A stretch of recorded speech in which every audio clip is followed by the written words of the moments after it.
Does this come back in 6 months or is it just done? No, and at this point in time, we would then work with the REIT to determine when it would come back in regards to it, so. When or if? What's that? When or if? Yeah, when or if, yeah. Okay, thanks. Okay, any other discussion on removing 5.1? Just point of order, I guess, procedurally, do we have to vote on it, or can we make the adjustments and then just vote on the amended? Yeah, your worship, members of council, depending on, are there any additions to the agenda? I do have one more I'd like to add Okay, also. so you can ask for any deletions from the agenda, and then that way you handle it, and then ask for any additions, because depending on the vote, if you ask for the additions and the deletions, it might not get on the agenda. You see what I'm saying? Okay, so vote on So the deletion vote first. on the deletion first, and then ask for any additions. Okay, so with that, I guess we'll ask the question for removing 5.1. All in favor? Okay, that's carried. And I would like to add under new business 8.6, just a quick discussion around timing. Just occasions and dinners and stuff. We'll get new books. I'd like to get the invites out. Did you want that? 8.6.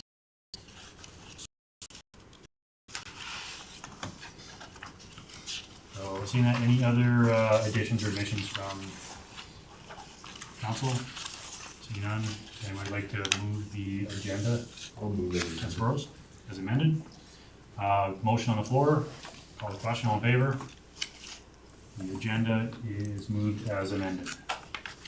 Down to 3.1, adoption of the minutes from September 13th, 2023. Anybody see any errors or? See none, anyone want to make a motion? Councillor Williams, I'll make a motion to adopt the council meeting minutes September 13th, 2023 as presented. motion on the floor, call the question, all in favor? That's carried. Let's go for 5.1, no delegations tonight. Down to 7.1, West Central Airshed Society. That is, who's presenting that one? Mr. Sean? Go ahead, Andre. Your worship, members of council, at the June 7th meeting, the West Central Airshed Society made a presentation to council about locating a number of air monitoring systems throughout the county at county locations, one being here at the office, and then the fire halls. There was a request by council to obtain electrical upgrade estimates and expected operating costs.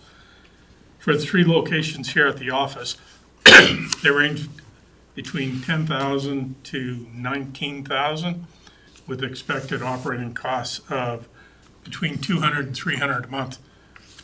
The units that were to be located at the fire halls, the estimated electrical is approximately $3,000 each with operating costs of about $250 a year. Given that these expenditures are not within the 2023 budget, and estimates for operating are between $23,000 and $32,000. Operating costs for 2024 being roughly $4,300.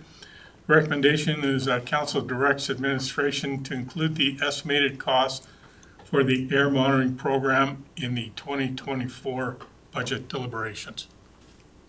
Thank you. Any discussion from council? Councillor Dean? Through the chair to administration, I agree with the recommended action. The question I have though is related to this organization and other installations they have around. Typically, is it municipalities that provide the funding to get the infrastructure up and running? Through the chair to Councillor Dean, in discussions with them, typically they ask the host municipality to fund the setup and operating, but they did allude to having funds available to help offset that. Okay. But there were no firm commitments made. Okay. I do have a quick question for administration. Just further discussion you guys have had over this, given this does have a budgetary cost, it's gonna be year over year. What is, from administrative side, you see, what's the benefit to the municipality? Through, your worship, benefit to the municipality as a whole, or the municipality itself, probably nothing, but to the residents of the area, including of town of Whitecourt, the benefit would be being able to identify what the air quality is in the area. And just to follow, I know when they were here before, we had discussions and we were looking at being part of this, kind of monitor the air coming from the town. Do you know if they've had discussions with the town as far as monitoring also within their boundaries too? I believe they had discussions with the town prior to the presentation to Woodlands County Council. However, I don't believe they've had any since, but I can't No, confirm worries, that. just checking. Councillor Dean and Councillor Wilhelm. There's got to be some kind of air monitoring system in place now. I know that Hilltop High School, for example, uses some kind of a grid, some kind of an air monitoring number in order to make a decision as to whether students are going to participate in outside athletics. And so they're getting that data somewhere. I believe they said they had one of their smaller scale sniffers at the fire hall when they did their presentation. Okay. Councillor Wilhelm, then Councillor Fleet. I don't recall exactly which meeting this occurred in, but when we when the presentation had come in and we had discussions about it, I don't recall there being a cost of between $25,000 and $30,000 to install these units. Like, I mean, I agree this data could be very useful, but it's a significant investment for our municipality. $30,000 for something, I'm not necessarily certain I see the value in it for that cost. Go ahead. Andre. Through the chair, Councilor Wilhelm, at the presentation, they did not provide numbers. Council requested that administration come up with that information and bring it back to council. Your worship, if I may, is part of the upgrade is to upgrade our load requirements, isn't it? Wasn't that? Part of the cost is to upgrade the panel, Yeah, so. yes. Councillor Kuchen and Councillor Burrows. Working my way around the table here. I think it, through the chair, and this is to council, I think it serves a purpose to understand whether this fits into the intermunicipal collaboration piece framework, because if we're going to be supplying a quality air monitoring service that other jurisdictions participate in, it would be really good to know what the cost of that is, that we could provide leadership role there and get those estimates, which I think that administration has already done some of, and have that come to our budget deliberations. And then, then we prioritize and determine. I don't think this is committing us to anything. It's just giving us the data we need to make a good decision. So I would like to know if, from administration then, would this be a service that would fit under the ICF?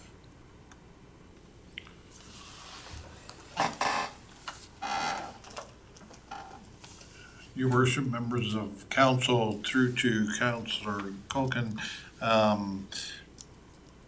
you could probably write it into the agreement or into the revised agreement when it's up in a couple of years. You'd have to make a case for it, so.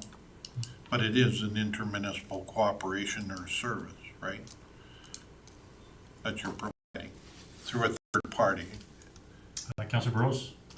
Yeah, so, we've kept purse strings pretty tight for quite some time, and when the original presentation was made, we asked for the specific costs involved, and in the grand scheme of things, it's not a whole heck of a lot, but I don't see how this fits into the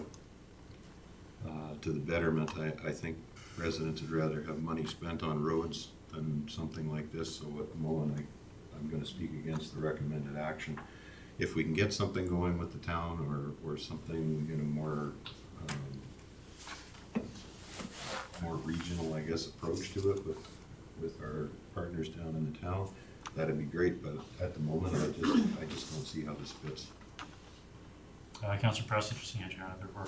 Yes, I agree. I don't see with the cost of this and our cost restraints with everything else that's going on. On my phone, I can go and get air quality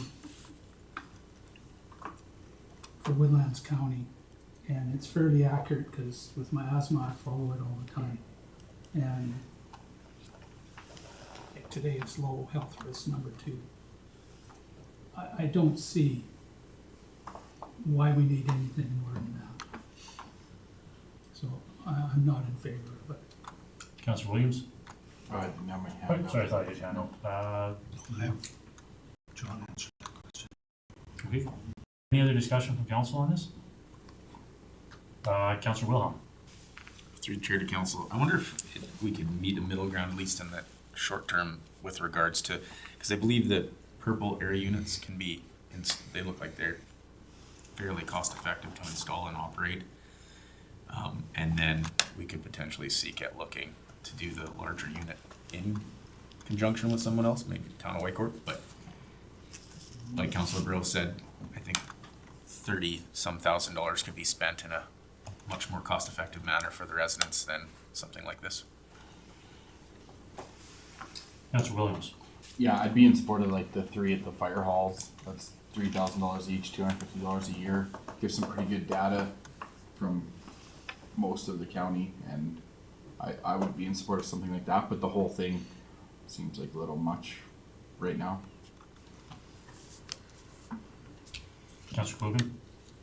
Yeah, through the chair to the administration. So I just want to be clear in what you're asking for here, because I think what we're asking for is the costs that are attached to this.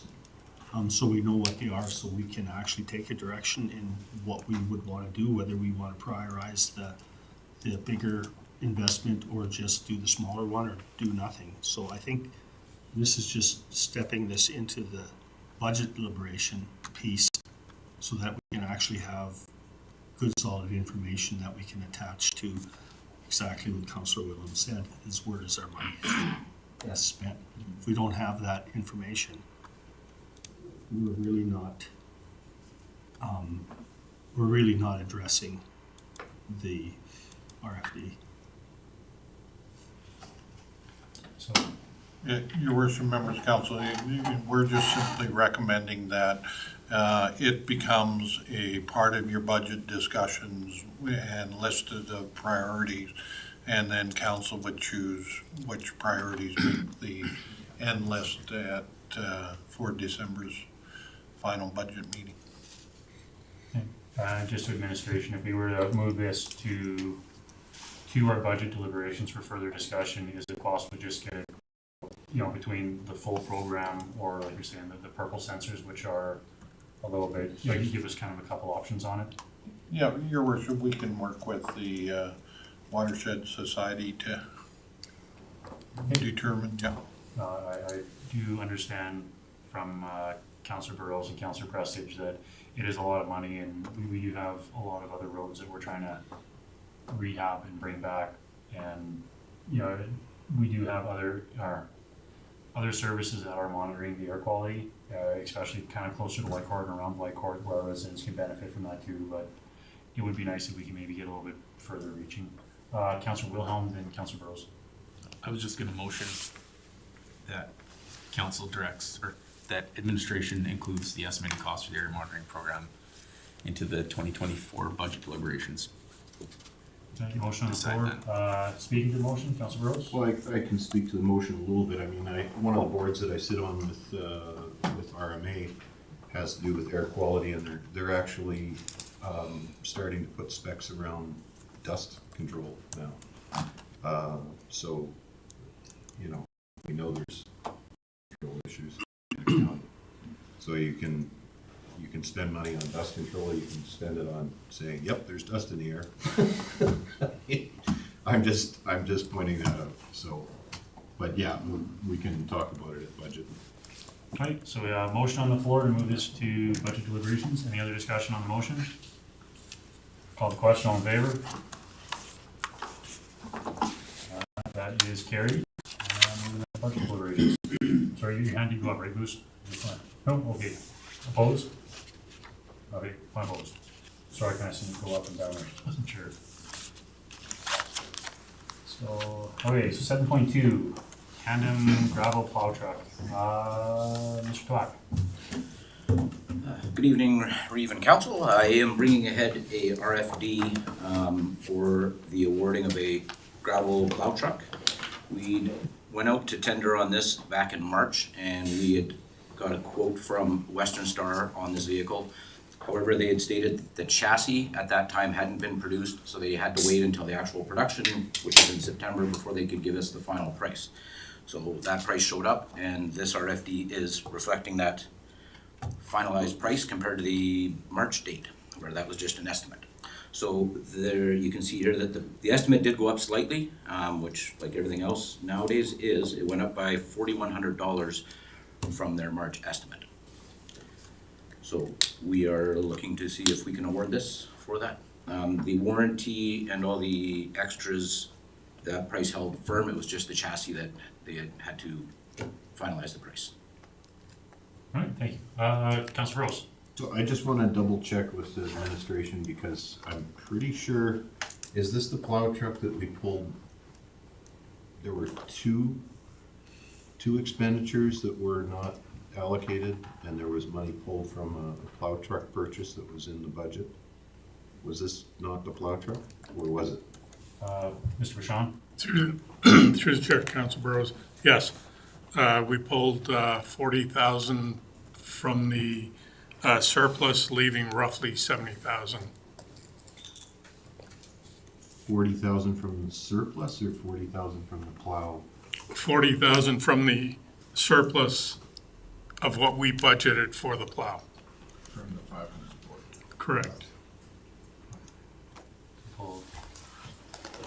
So the purchase of the truck still falls within the, we still have the money sitting there in this budget, and we're not going to be pulling from elsewhere to be able to purchase this year. That's correct. So, Any other discussion from council? Councilor Williams. I'll make a motion that council approves the purchase of one tandem gravel plow truck with biking climbs attachments from Western Star Trucks for the confirmed amount of $457,000. Motion on the floor. Discussion on that motion. Seeing none, call the question. All.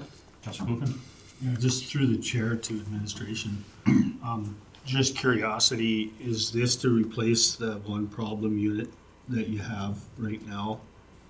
Through the chair, Council Culkin, most likely to repair the problem one that we have, yes. And then the secondary question is that particular unit going to be sold then? Through the chair, yes. Okay. We expect delivery spring of 2024. Okay. Right. Any other discussion on the motion? Seeing none, call the question. All in favor? That one's approved. 7.3, Mr. Roach.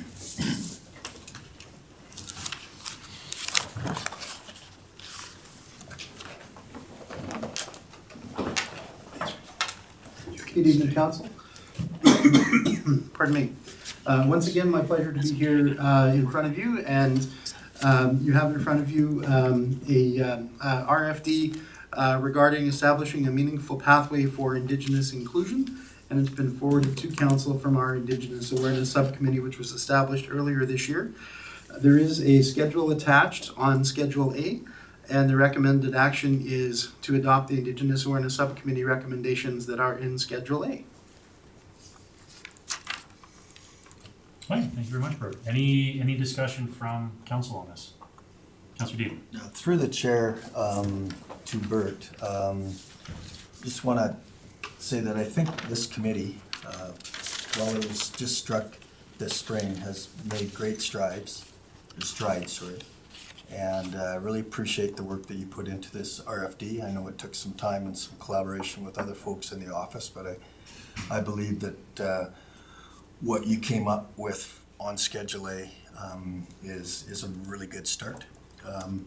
One thing that came to our attention, our committee attention just yesterday, was that the gifting of tobacco is not included in here, and that was a miss, I believe, from our committee. So I would like to amend Schedule A to ask administration to do some research into the gifting of tobacco and when it would be appropriate.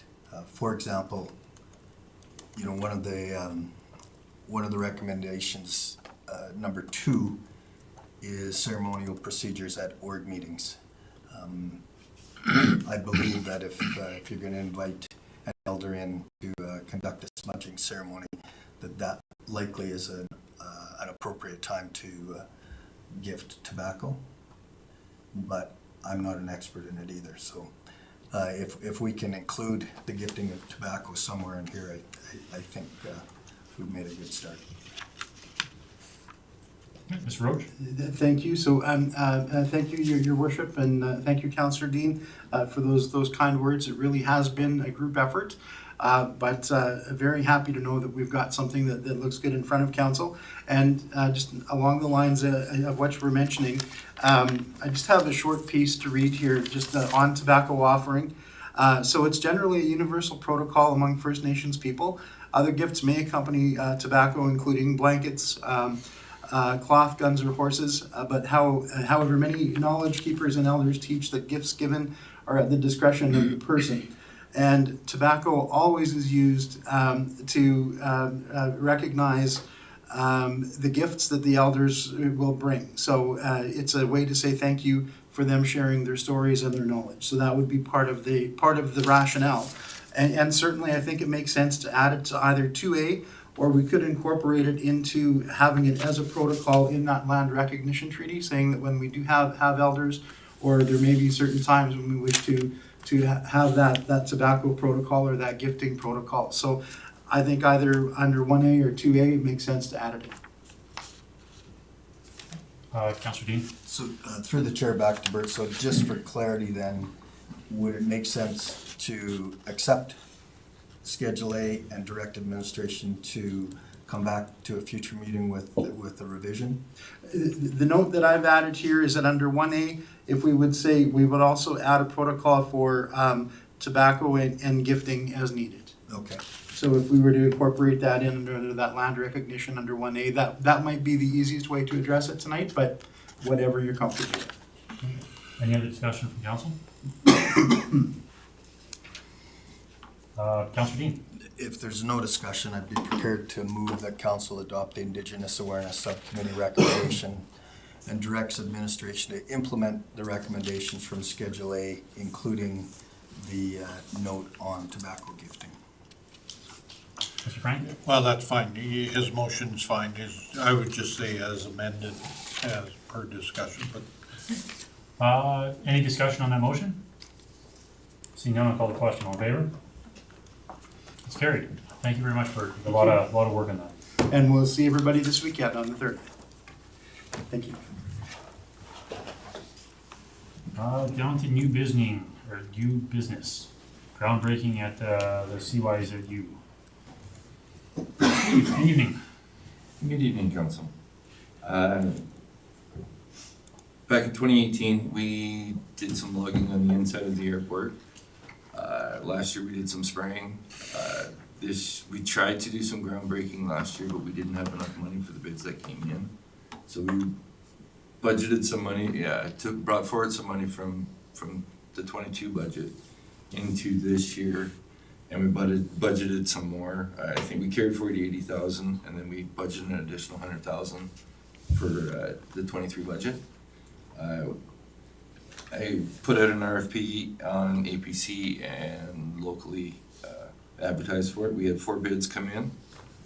The lowest bid being Tree Tech Enterprises, and it's 127,420, not 128. I made a typo there. We went through our evaluation process, and Tree Tech, which was the lowest, did come out with the highest score. So we're recommending the council award groundbreaking contract to Tree Tech Enterprises Limited for the amount of 127,420 plus tax. Any discussion from council? Council Bros? So just through to administration, so what's the, what happens if we don't do this? I'm just wondering, because there's something operational, there are noxious weeds, if we've done the logging, the elk thing is abated for now. I'm just wondering, is this something we can bump down the list a little bit, because as we come into budget, what is this, what does this serve? Like, do we get to do a development where it is now? That's all. Through the chair to Mr. Burrows, this prevents further growth of the trees that are inside the airport fence. So then it helps control our animal population, birds, and so on and so forth. It also creates a potential for revenue with being able to increase the areas that are for, and it also helps in the future development, because then we have to prepare the soils as much for any different additional areas that we're looking at. Council Coogan?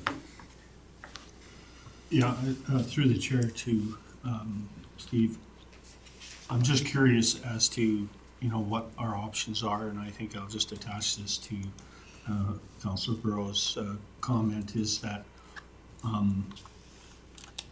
being that we're trying to be fiscally responsible here, I would really like to know what it would cost. I'm a farmer, I know how you can manage brush, what the cost per acre would be to manage that brush for 1 year. And then we would have maybe a better understanding of where that all fits in. Through the chair to Councillor Kluken, I believe we flew it last year and we sprayed it. And I think that was somewhere around the $45,000-$50,000 range. Plus or minus, I'm not 100% For sure. how many acres? That was for the entire inside, except for a couple, a little area that we didn't get to. So was it for that brushed area, or was it? Yes. And how many acres is that?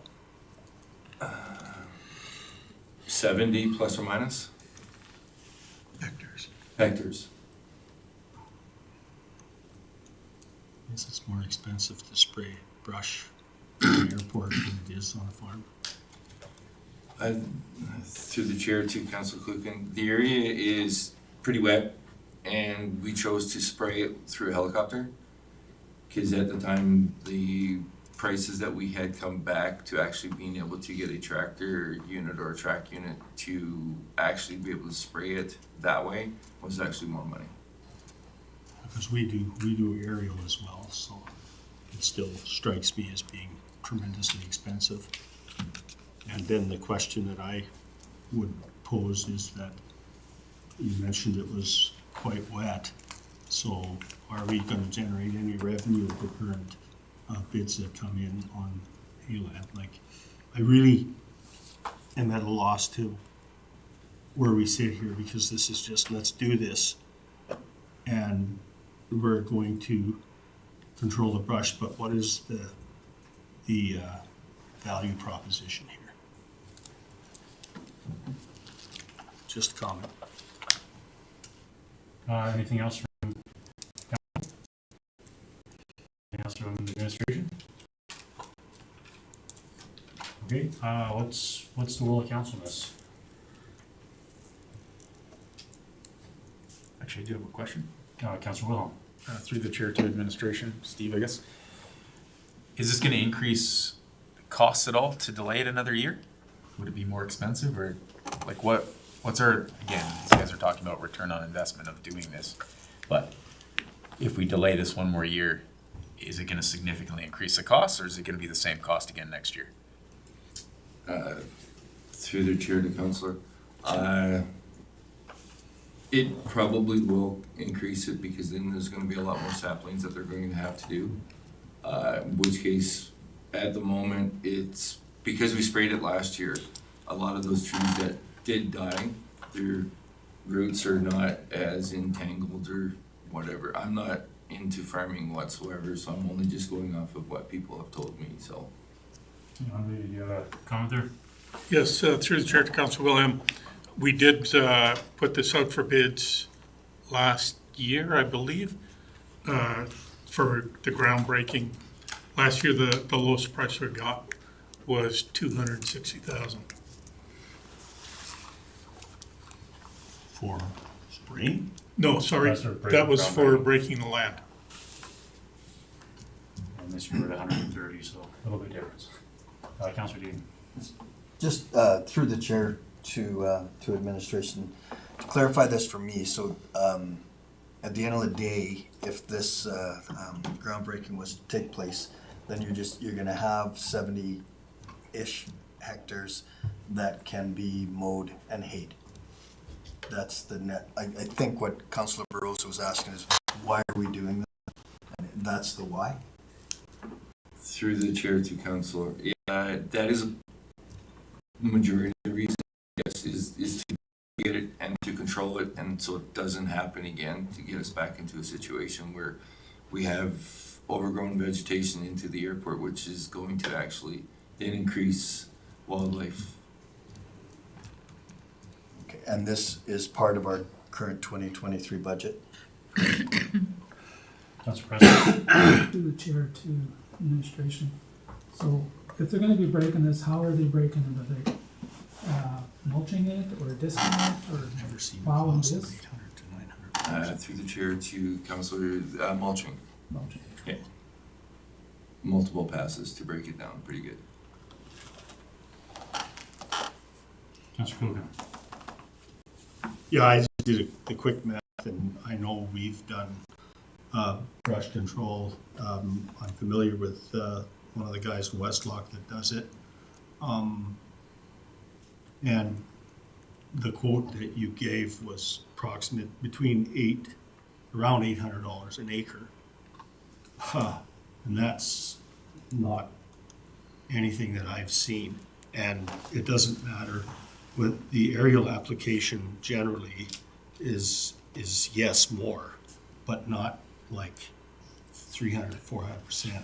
So I'm just curious as to the process that you went through. The second comment I would have is that the methodology for brush control on, for example, grazing reserves is exactly that. Is once the stuff is knocked down, they choose to spray it for 2 or 3 years, and then the breaking costs go way down because you don't have that vegetation there.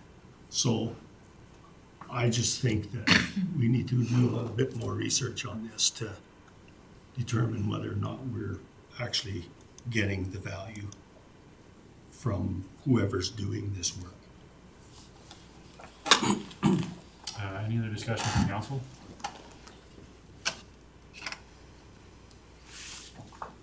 There's probably guys that definitely do things work cheaper, do things cheaper, but these are unfortunately the bids that we got coming back, and it is still half what we got last year too. It was about 260 was the bid. It's a lot of money. Even 130 is a lot of money. Any other discussion from council? And where would Councilor Dean? Through the chair to Peter. So Peter, what are you suggesting spraying it for a couple more years? You said that was the methodology that you were familiar with? That's the methodology I'm familiar with, but I'm not familiar with $800 an acre. Because that's not the brush management cost. That might be what forestry pays a contractor. But I can tell you that brush management's been done in agriculture for a long time. and it's nowhere near that cost. Mr. Bashan? Through the chair, Council Colkin, that $800 an acre, are you using the 128,000 and doing the math on the? No, you told me that it was, it cost you $50,000 to spray 70 acres Hectares. or hectares. Okay, so then it's still $500, still $312 an acre. an acre. It's just a guesstimate, Yeah, I I don't don't remember, because I know the chemicals. Off the top of my head, I don't remember what the cost for spraying was. I have one other question. Councilor Rose? So this gets brushed and the ground gets broken, and then are we seeding that with hay? That's part of it? Or, Through the chair to Councilor Burrows. So the logging was done a couple of years ago. All the, I'd say 90-some% of the stumps were removed. All that was burnt. So under this contract, they would go in with mulchers, mulch the entire area that was logged. Then we would be coming back to council with a proposal that we put it out for seeding in exchange for whoever does the seeding to take the hay off for X number of years in exchange.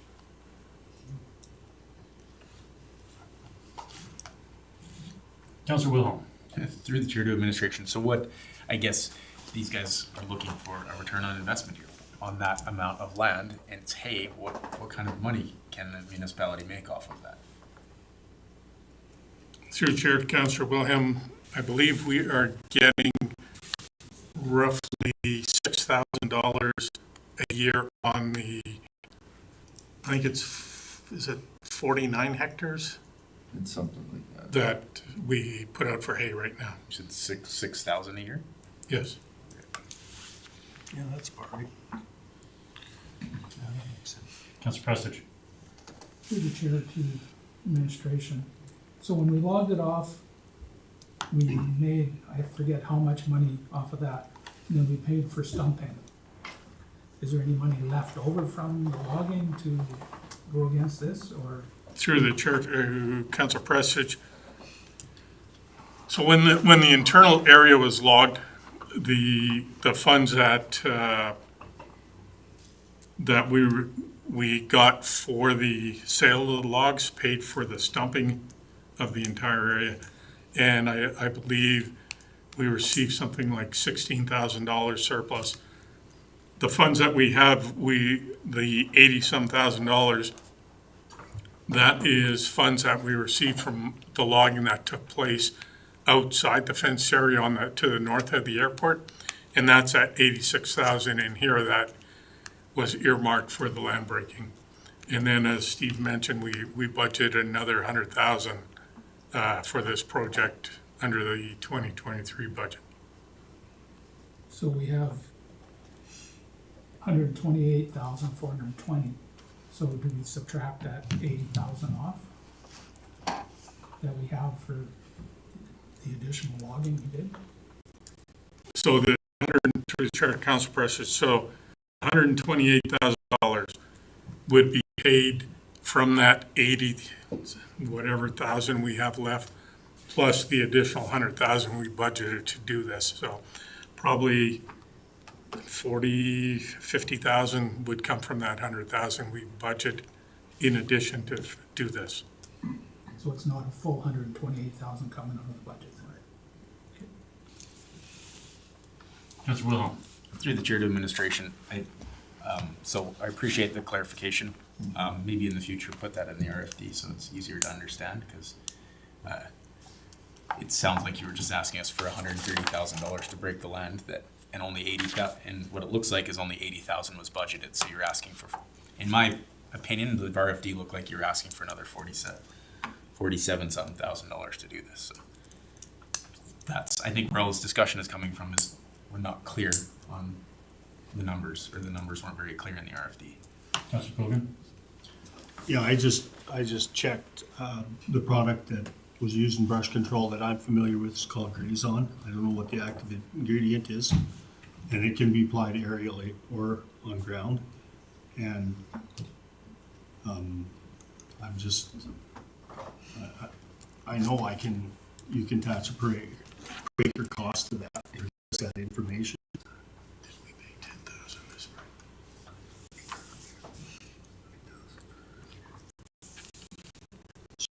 I mean, for me, really justified decision on how we go forward with this is I would really like to understand the costs, that the actual costs, you know, for the product, for the application, and how that compares in the industry, because at this point, I don't have that.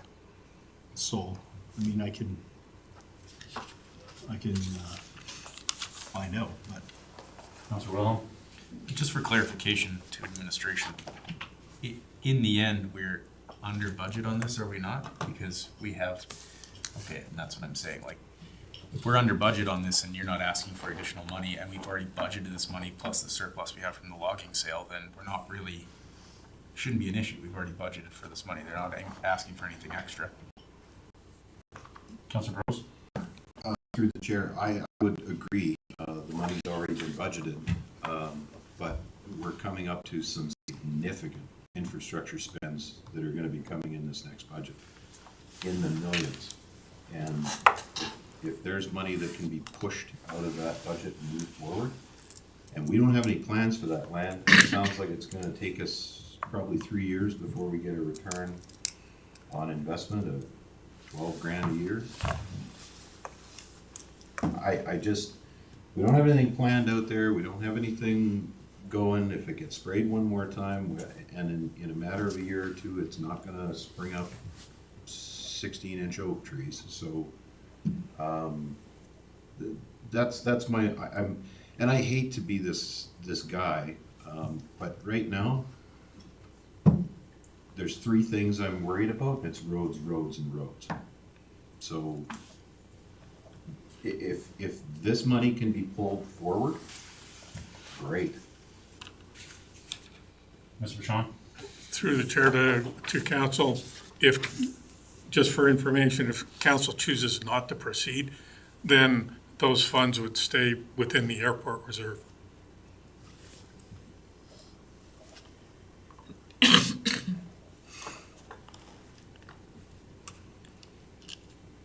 Well, for clarification, the funds can be moved from any reserve at the behest of council, can they not? That is correct, Your Worship, through to Councilor. Yeah.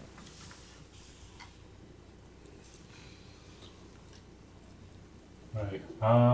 Mike, I got a question for administration first here. I'll get to you, Councilor Prestidge. If we decide that we want to look at a couple other options, how good are these, I guess,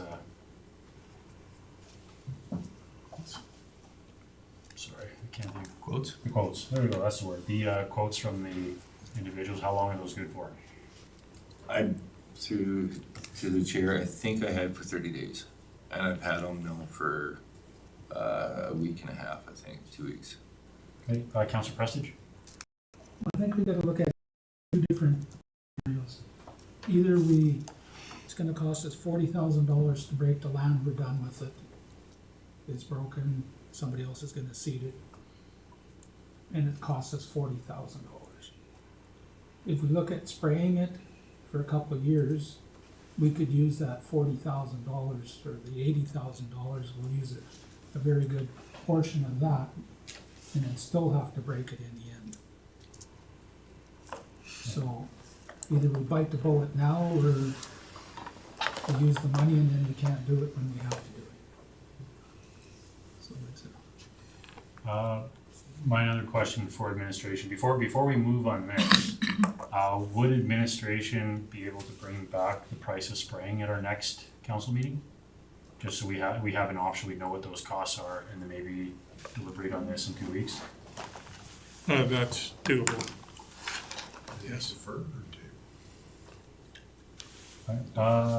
Is time frame for you there also, Scott? Steve? Yes, Sorry. should.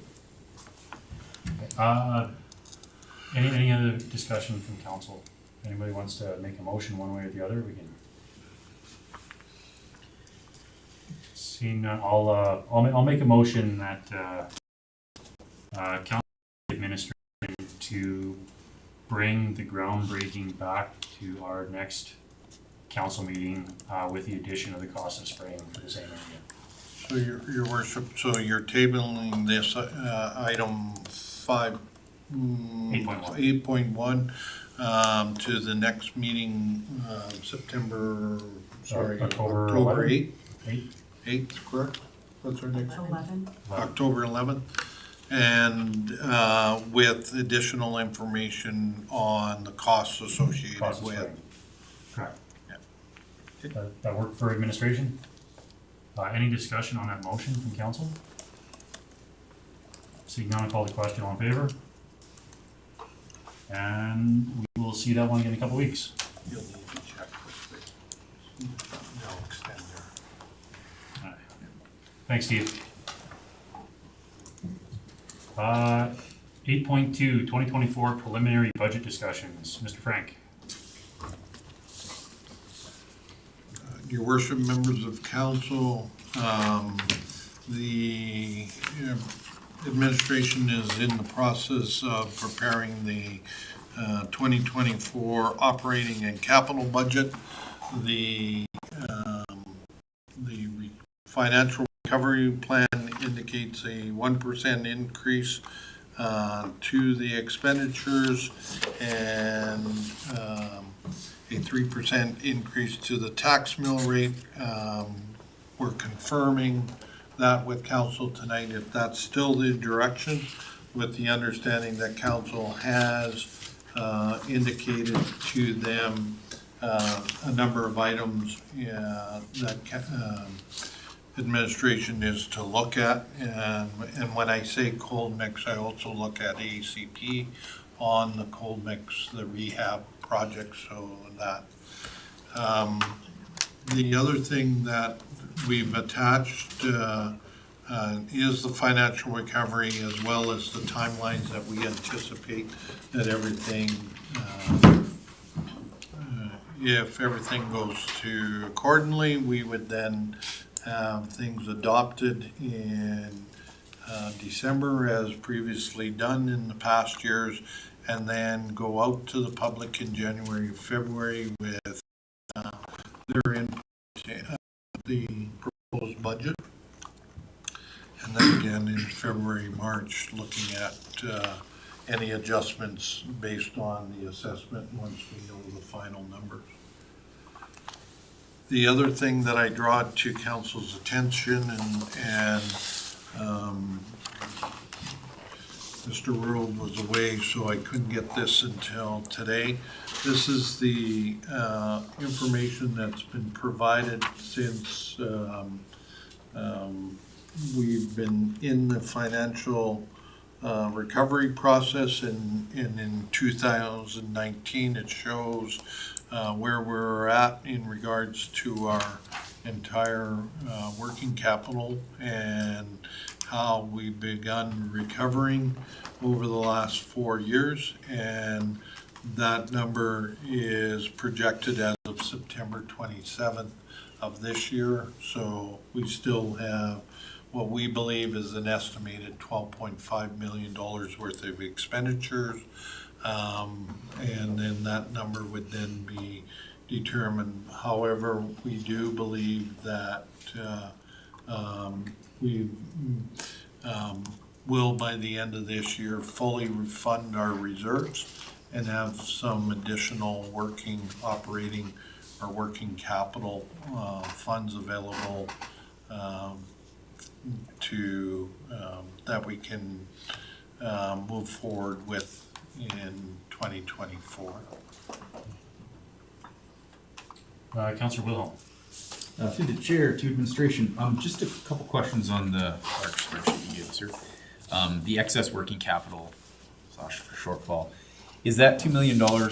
That's our estimated excess by the end of the year with our budget estimates, like where we're trending towards the end of the year? That's Okay. correct. I just wasn't sure if that meant, as of right now, not including capital projects. That's what we're estimating, right?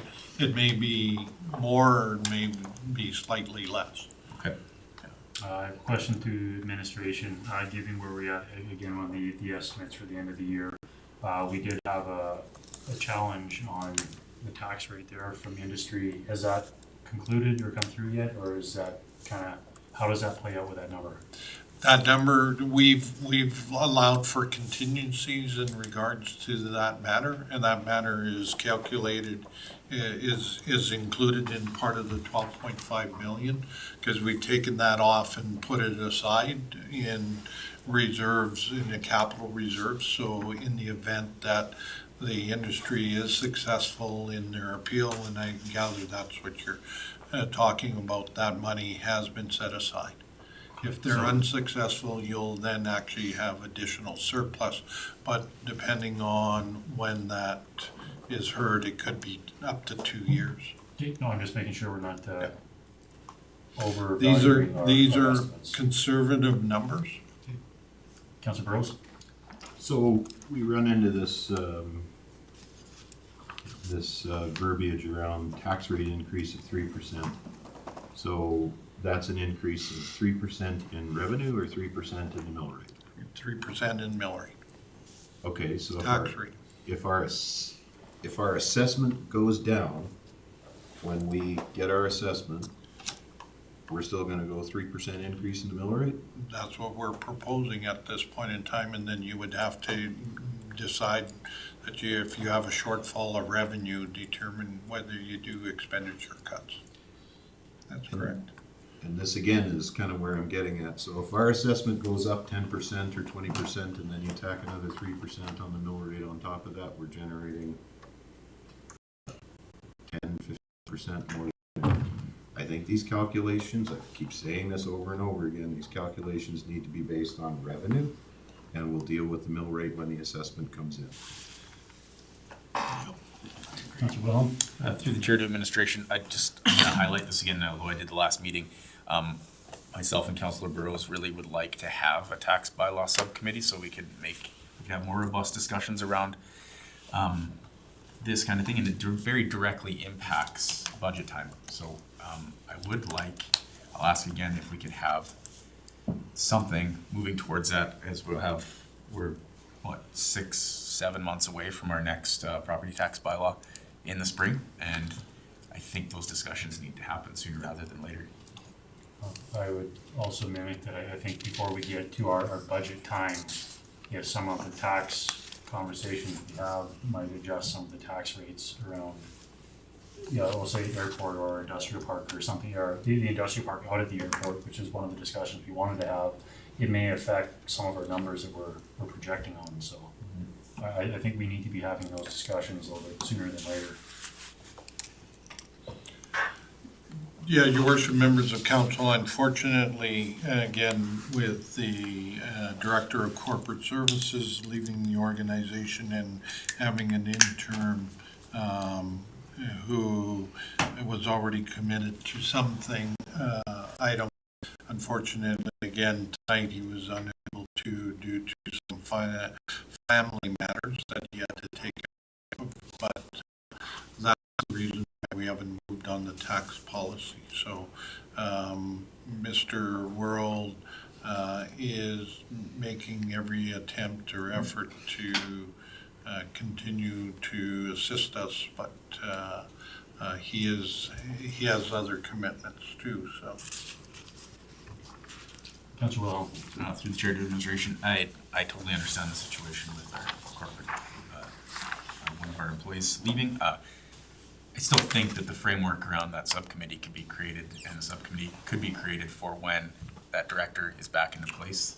We could start having these discussions. I'd rather get that started rather than wait for somebody to be hired. Yeah, we can do that. Then if you're just asking for the terms of reference, is that what you, okay, Absolutely. sure. I can get Mr. World and Ms. Scott to work on that. Thank you. Any other discussion from council? Councilor Wilhelm? I will move that council directs administration to prepare the 2024 operating and capital budgets as per discussions.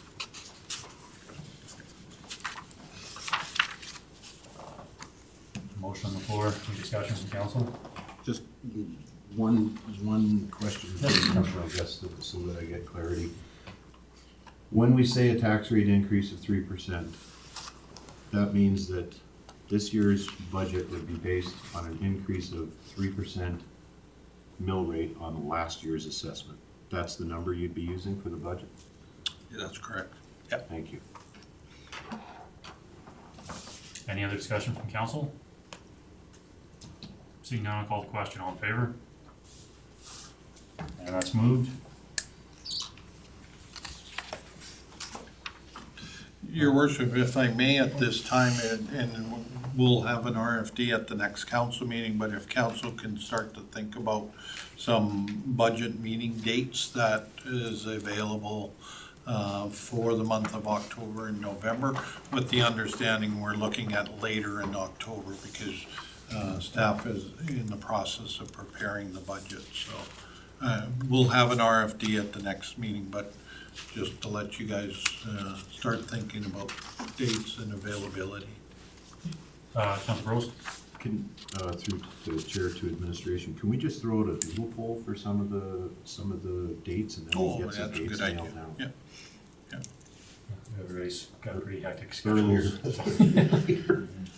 Okay, 8.3, draft amended policy 1962-07, general holidays and vacation pay. That is Leah.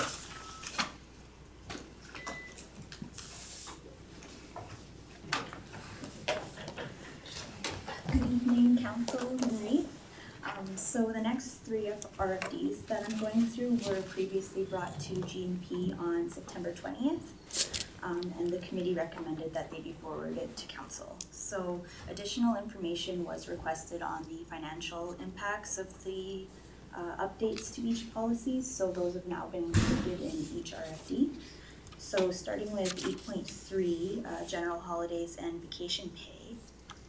So the main focus on the financial impacts was the discussion around moving our contract employees from the stat pay for each date to the 5% on each biweekly payouts. So there's some information on the RFD for that. All right, council, and we had a discussion on this at G&P. Any more discussion from council here? Seeing none, Councilor Wilhelm? Motion that council adopt amended policy 1962-7, general holidays and vacation pay. Motion on the floor. Any discussion on that motion? Seeing none, I'll call the question. All in favor? That's moved. Motion 2, Councilor Dean. Move that council rescind policy 1963-1 vacation pay. Any motion on the floor. Any discussion? Seeing none, I'll call the question. All in favor? And that one's rescinded. 8.4, draft amended policy 1962-06, vacation leave. So for the financial impact of that, the information we brought back was the number of employees that are over 15 years of service and the employees over 25 years of service. So we did the calculations and we came to that there'd be an additional accrual of $24,000 per year. And that's given that all of the employees that are over 15 years of service and 25 years of service work a full year. So that would be the additional cost. Okay, any discussion from council? Councilor Wilhelm. I'll motion the council adopt amended policy 1962-06, vacation leave. Motion on the floor. Any discussion on the motion? Seeing none, I'll call the question. All in favor? And that one's moved. 8.5 now. Draft amended policy 1957-02, overtime. So for the major point on the overtime policy for financial impact was the introduction of the honorarium earned by management for after hours meetings. So from the information in there, on average, for each after hours meeting, management would be paid about $300 per meeting. In 2022, there was 31 after hours meetings, so something to consider. I'm just checking that that's council meetings, board meetings, Yes. everything. MPC meetings. MPC. meetings. Any discussion from council? Counselor Dean, Move that council adopt amended policy 1957-02 overtime. motion on the floor. Any discussion on that motion?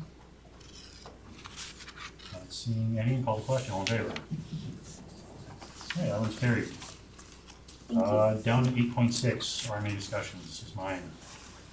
So RMA is coming up. Been having some discussions with members here and other municipalities, and I would like to get something, I guess, formalized when it comes to, we'll say, the term of invites. We typically do a dinner at one point in RMA with one of the other municipalities that are kind of bordering us, or we have ICFs or something going on with. Given that we had the floods and the fires and everything jointly between us and Yellowhead County, I would like council's blessing and I guess sending out a formal invitation to Yellowhead County, and we can go out for dinner and at least have some of those discussions there between them and their CEO and us.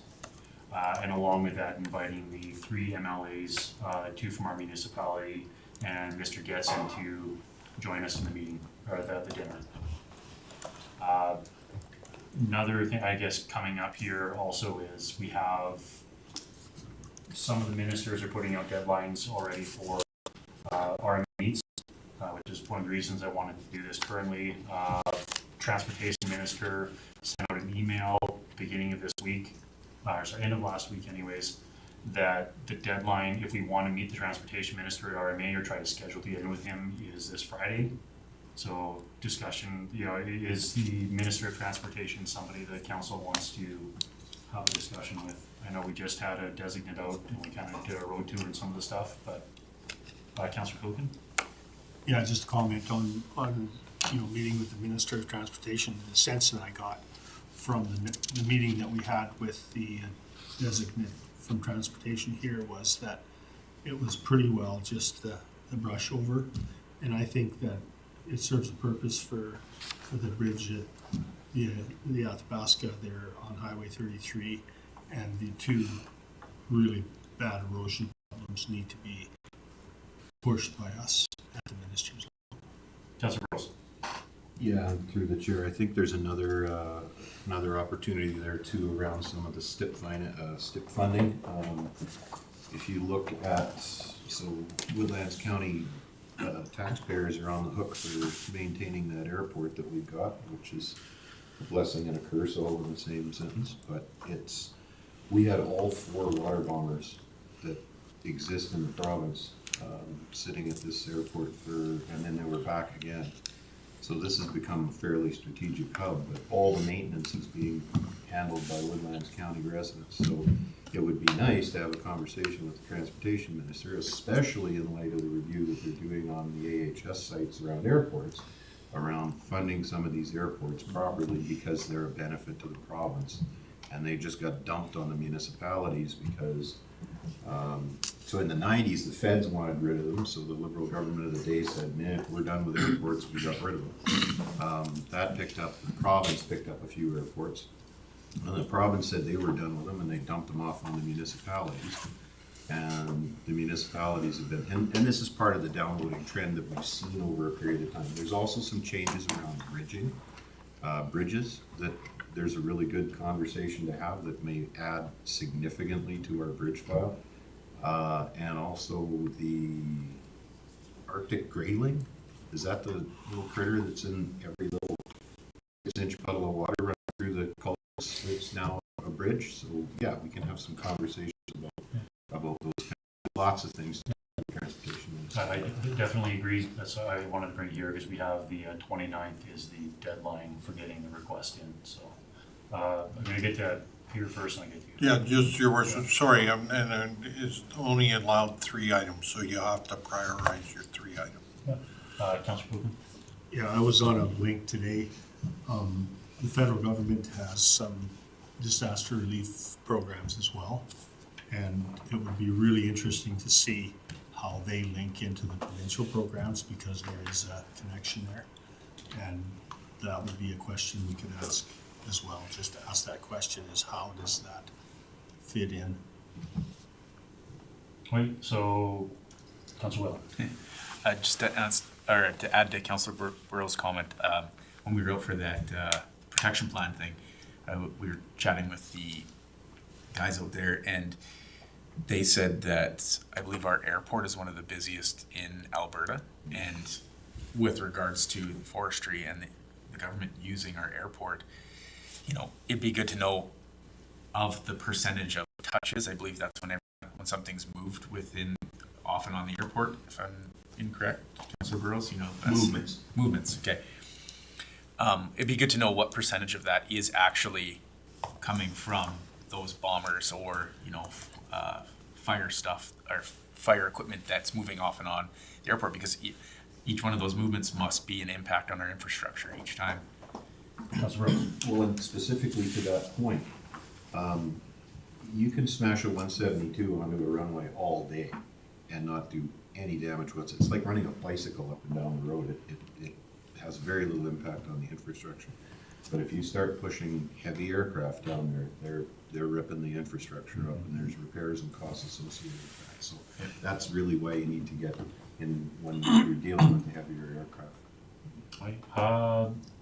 So I guess keeping on this discussion, it sounds like there's, oh, Councilor Dean, what's your hand up? Yeah, through the chair, to council. So to Councilor Burrow's point, it was interesting for me when in speaking with various members of the provincial government that they weren't aware that you know, these strategic assets were not funded. So you know, there's a turnover on their cabinet. There's people in different positions, and I think this discussion it may not bear fruit right away, but this is a point that we really need to press with the province, that we provide the infrastructure for them to protect the forest out there. I was gonna say, keeping on this, obviously there's an appetite to try and meet with the Minister of Transportation. The three things, obviously the STIP funding, the bridges over the Athabasca, we have the one at Blue Ridge there, plus the one up at the fort. And what would be the third one that we wanna have the discussion, or do we wanna leave it on two and maybe spend a little more time focusing on those? Maybe we're gonna have to do 3 points, so. Well, sorry. Yeah, Councilor Burrows. And maybe administration's aware of this better, but it's a reclassification of bridges coming out now. It's very, very new. Local culverts and. Right. Yes. And it's even if it's because the definition of a bridge used to be span of 6 meters, is that correct? 3 meters, wasn't it? 3 meters? Through the chair, a bridge culvert was a culvert bigger than 1.5 meters. Yeah, and they're changing some of that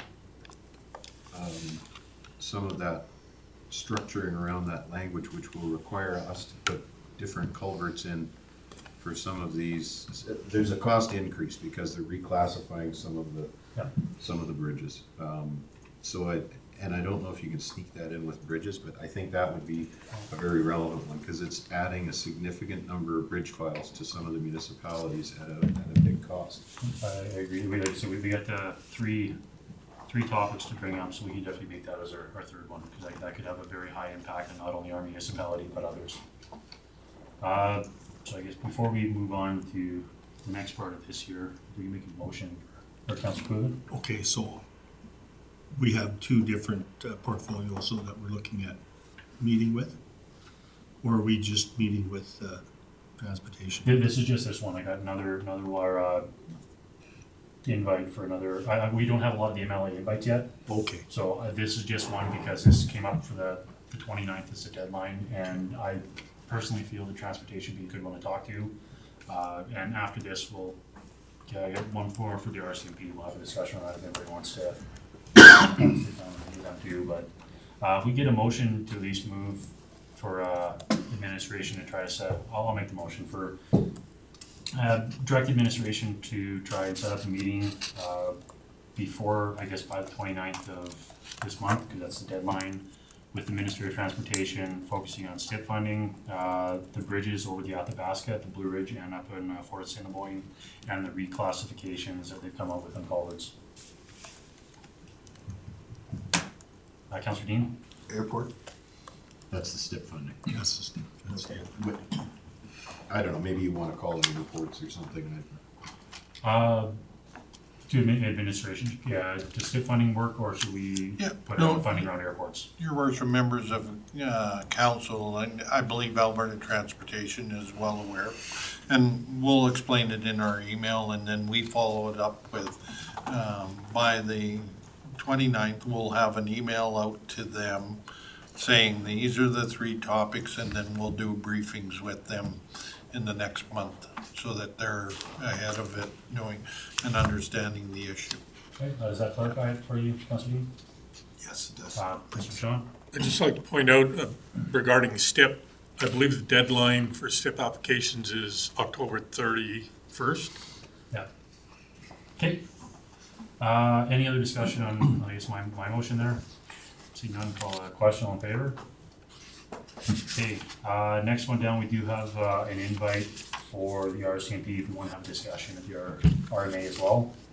Just wondering if there's any appetite from council. We've seen them, I think it was last year, just wondering if we, the transportation one could take a little bit, so. Councilor Gross. I appreciate the job the RCMP is doing. I haven't anticipated any problems. I don't think we've seen or heard any gaps in service or anything like that. I think I'd suggest we maybe waive that one and focus on something else. Okay. And then it frees up their calendar as well, that they can deal with some bigger issues. Any other discussion from council? Councillor Prestige? Yeah, through our protective services board, everything's going good. They're almost at full staff. I don't see any issues that we have to deal with. So you don't see anything on this side, so I don't think there's much of an appetite to bother them in RMA. I will also want to make a motion though to send the invites to Yellowhead County, MLA Long, MLA Van Dyken, and MLA Getson for November 8th at Sorrentino's, I believe it's called. We would pick a restaurant close by again. I know that's right over kind of where we're at. So, and November 8th, with conversations I've had with the MLAs, works the best for them. So I wanted to make sure we had the discussion with them before we put out the formal invite, make sure for the day that works. Councilor Prestige? Through the chair, is there any appetite to meet with municipal affairs? We haven't seen, your worship, through to Councilor Prestige, I haven't seen any invite yet. Typically, we get an invite from them, and again, similar to what Transportation's said, so. Yeah. Okay, so if we do get an invite, do we want to meet with them? Councilor Coogan? Yeah, I think I would find it interesting, because I've been going through that transcript that Ms. Scott sent us, and yeah, it's quite interesting that, this whole thing is not being addressed. I think we as a municipality should put these ICFs back on their plate and say, you have to look at this a lot deeper than what you are. Councilor Dean have your hand up? Yeah, I was just coming back to your motion. Did you make that motion, or you were looking for a motion to invite the I was MLAs? in the middle of the motion and then we kind of get sidetracked. I'll come back to yours. I'll just finish up with the motion that we had here. So the motion for November 8th to invite the 3 MLAs in Yellowhead County to dinner, and I'm going to suggest Sorrentino's. It's basically right where we're at, so it's not a far walk. Any discussion? And if you can't get us in there, find something. Motion on the floor, all in favor? Okay. Back over to the discussion around the Minister of Municipal Affairs. I do agree it would be good to get him on there. if the invites come through, Mr. Frank, if I don't see, if you could let us know and we'll, Your worship, members of council, we can reach out tomorrow or Friday, indicating that we would like to meet with Minister of Municipal Affairs regarding ICFs. Any other topic that council would like? Councilor Rose? We've been unsuccessful sometimes at getting municipal affairs, so maybe we should do a backup as well, but the other item for municipal affairs would be the Provincial Disaster Recovery Fund. That 18-month 18, yeah, timeline is atrocious. unacceptable. We'll have that conversation. That would be under municipal affairs. And the other one I would like to suggest is that everybody that was at Zone 3 knows that the resolution passed for the flood regulations, so that we might want to have a discussion with the Minister of Environment, who was the old Minister of Municipal Affairs. That might be a good meeting as well. So I don't know if you want to like do two or hit with a backup plan just in case, because yeah. Okay, so Minister of Municipal Affairs and ICF and the disaster relief funding, and then the Minister of Environment. I believe the environment would be the one handling the flood regulation. Yeah, I mean, no, it's right back there. The updated ministry is environment and protected areas. Okay, so, Mr. Frank, if you could, I guess we'll send them out, see if there are, if they're gonna be there, I guess, or if they're scheduling. Yep. Should we need a motion for that, or? If you want that Okay, Councilor Rose, administration. yeah, make a motion for those. Any discussion on that? See none, call the question, all in favor? Okay, and one more note when it comes to RMA, run by council. And this is basically around the lines of trying to open up and build a relationship between us and the town. In the past, we used to, my understanding, used to bring the mayor and the vice mayor, vice mayor to RMA with us. They used to invite us, both ways to the conferences. And I would like to just have a discussion and see what the appetite from council is to invite Tom Pickard and Serena LaPointe. She's their deputy mayor currently, to RMA.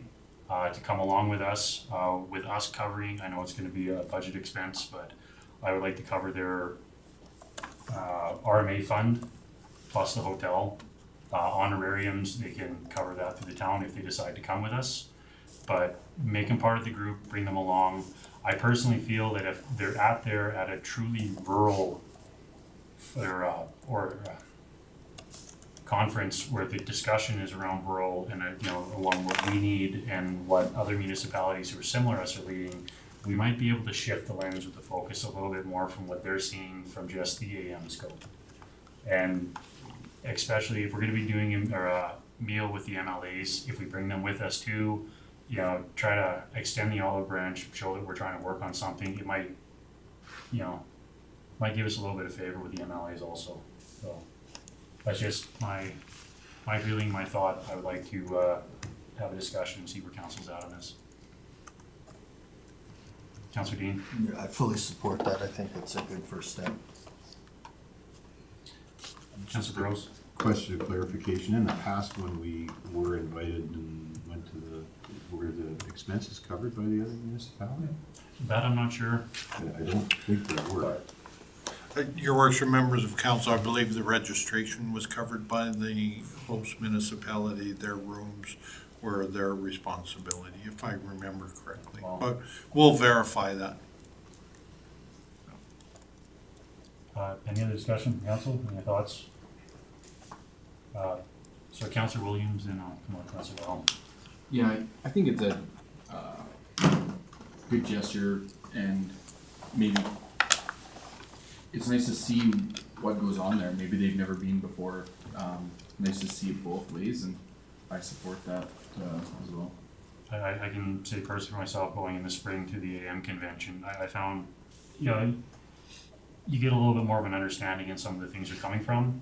And maybe if they can see where we're coming from, especially when it comes to topics around like infrastructure and road versus parkways and art centers, you know, maybe you can shift the lens a little bit. I'm just hoping for a change of scope in their mindset. If I could just follow that up, we, the last RMA, I know we sat beside a mayor of, I can't remember, but, he did vocalize that. He said that he never thought of a lot of things that we were talking about from that side, so I think. Councillor Wilhelm? I was just gonna reiterate what you guys have already said, so I'm good. I agree. I think it's a good idea. Councillor Dean? So you're looking for a motion then? If you'd like to, yeah. Sure, so I move that council directs administration to invite the mayor and deputy mayor of the town of Whitecourt to RMA with the registration fee covered, as well as hotel costs. Yeah, I know that it's gonna be an unbudgeted expense. I know this isn't something that we had before, but I would like to try to extend that olive branch and just try to, we have our next ICF that we gotta be working on coming up here shortly. I mean, we're still working on the first one in courts, and I'm hoping that we can do things maybe a little bit differently this time and not have all these court costs for the next set, so. Motion on the floor, any discussion on that? With that, I'll call the question, all in favor? Okay, that's carried, and that's what I got for 8.6. 9.1, correspondence and information items. Anybody see anything there? Want to have a discussion on? Councillor Dean? Sorry, I was just gonna move to accept the correspondence and information items as circulated. Okay, motion on the floor, any discussion on that motion? Seeing none, I'll call the question, all in favor? That is carried. Councillor reports and questions, start with Councillor Williams. Yeah, I was busy with work this last little bit. I missed the road tour kind of last minute. That was really important to be there. I did have a BARC meeting and went over a few things there, but one of the big ones was they've been having lots of issues with their notifications going out, and they were just always getting different phone numbers all the time, so there's a lot of problems I guess they were having. I didn't realize it through that, so that's all sorted out now. So it should be a lot more consistent coming out of there, so that was good news.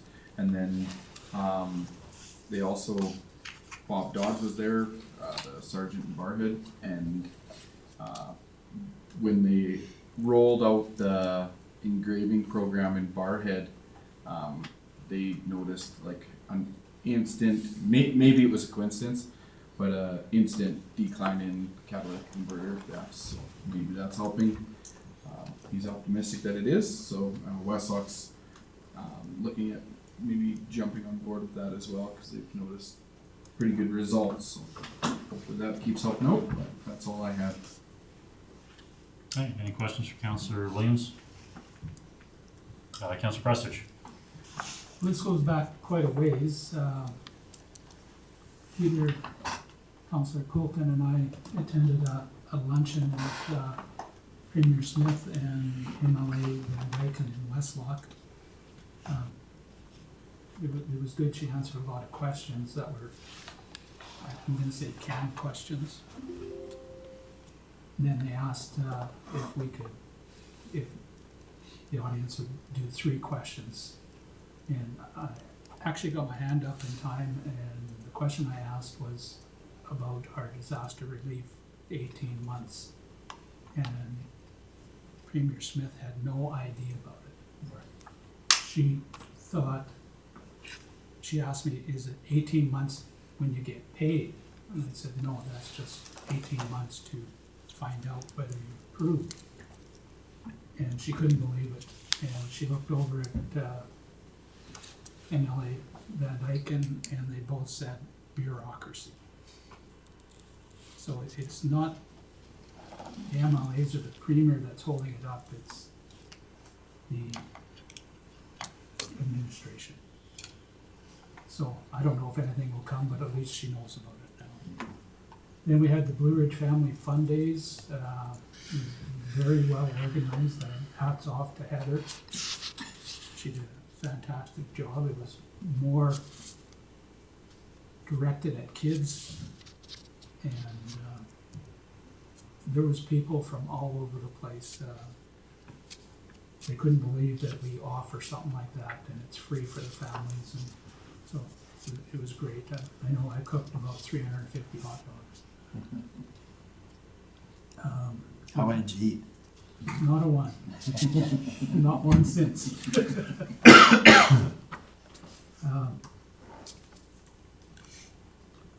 Other than that, it's been fairly slow. We've had the road tour, which was good. Probably get a bill for the bus.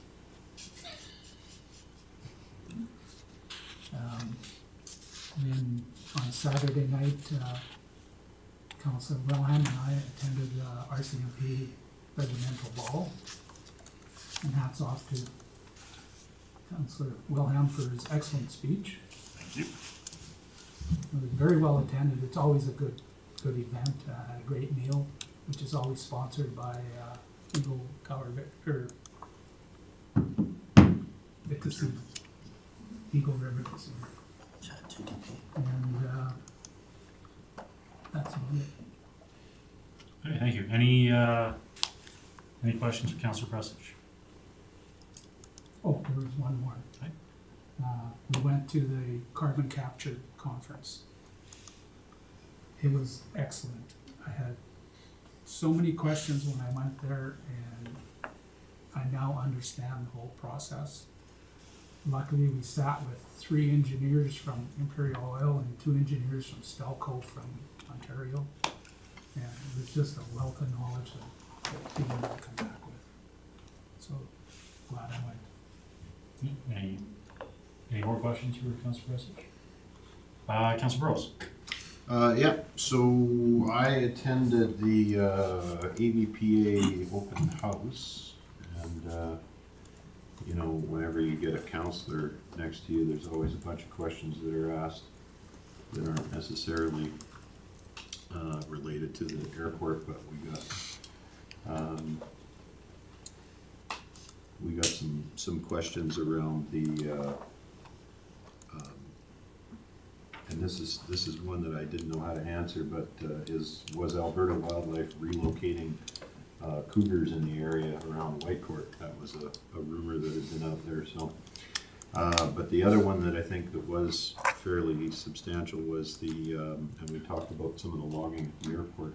Since that area's been logged out, the winds are really high down that section, and that piece of Highway 32 from the just right where the airport is gets polished in glare ice.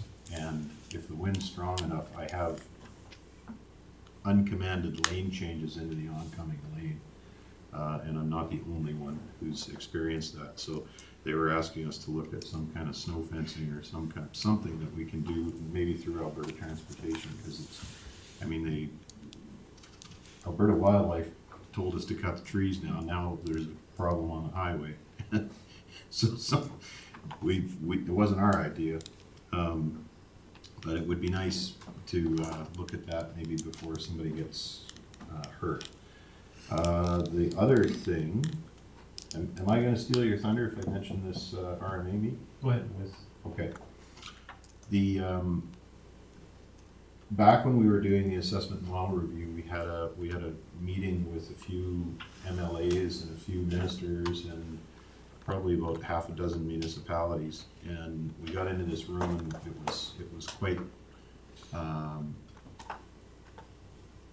it was quite direct. You got a really good level of conversation. So I suggested that at the zone meeting we invite the MLAs and a few ministers at the next after the zone meeting. So, and just have mayors and reeves and RMA represented there. So I got to attend on RMA's behalf. It went off really well. It was well received. We got to have some very interesting conversations with MLAs, and I think there's a bit of a gap right now for lack of a better term. The farm team for MLAs used to be municipal council positions, and a lot of them don't have the experience at the municipal level. But everything they do at the provincial level funnels down to the municipal level. So if we can get that relationship and some more casual communication, I think it'll be good. So one of the MLAs, he said, "Are we doing this again?" And I said, "Yeah, we'd like to." And he said, "Biannually?" And I said, "Okay, I'm gonna clarify. Is that every 2 years or is that every 6 months?" And he said, "No, every 6 months." So, and I said, "Awesome. I'll communicate that to the chair that it was well received." And again, it's trying to start building those relationships with a brand new government again. So I was just very pleased with the results, and I'm sure you might want to comment on it too. But other than reports, that's it. Do we want to look further into what we can do on that stretch of Highway 32? Would you like a notice of motion or something? Has anyone experienced that? I agree, notice a motion, have administration look into something, even, we have that fencing further down at the industrial section or that commercial part we have, maybe we need to have something like that on the highway on the other side too. But it is an issue, and it's not the first time that I'm sure everybody in council's heard about it, so. Councilor Williams? I know that Alberta Transportation between Barhead and Fort Assiniboine had that same problem on one stretch, and they did it for a couple of years. They snow fenced along it, used to drift across really bad, and it helped a lot with it. So maybe something like that. But Alberta Transportation did do that before, helped that way. So maybe something to, if administration's looking into it. Did we have a third item for Alberta Transportation? The culverts. We did. Oh, the culverts, yeah. Anyways, I think I'll make a notice of motion that we reach out to Alberta Transportation on that particular issue, and see if we can get some kind of snow control for that slippery section. Alright, Mr. Frank, you. Well, your worship, members of council, and again, we can just simply inquire in regards to the issue and see if Alberta Transportation would respond to have their contractor look at it, because I'm sure they're aware of that issue, right? And it also may be something, they might not be completely aware of if residents haven't been contacting or talking with you, but we got a notice of motion then, I guess, to move forward with that, Mr. Frank, if you can reach out to Alberta Transportation and see what we can do with that section of road. Councilor Prestige? Do we need a notice of motion or just a motion? Just a motion. Yeah, we just have a motion. Motion? To say, yeah. Okay. I'll amend my notice of motion to a motion then. Okay, so a motion on the floor from Councilor Burrows. Any discussion on that motion? See none, I'll call the question, all in favor? Okay, that's moved. And the last thing is, I have sent my paperwork in for Zone 3 representative for RMA again this year, so, and I talked to you, everybody at the meeting about that last time, so hopefully you'll be there to support it. Bring signs? Oh yeah, and it's weird this time, but I'll talk about it later. Get some John Burrows t-shirts and swag. Yeah. Center of Alberta. Any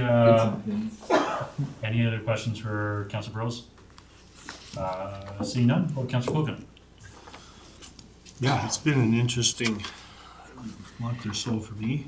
I guess the GNP on the 6th of September, and then from the 11th to the 14th at the carbon capture, and I'll just expand a little bit on Bruce's presentation. It was incredibly interesting because you go in there with absolutely no knowledge. You're a fish out of water.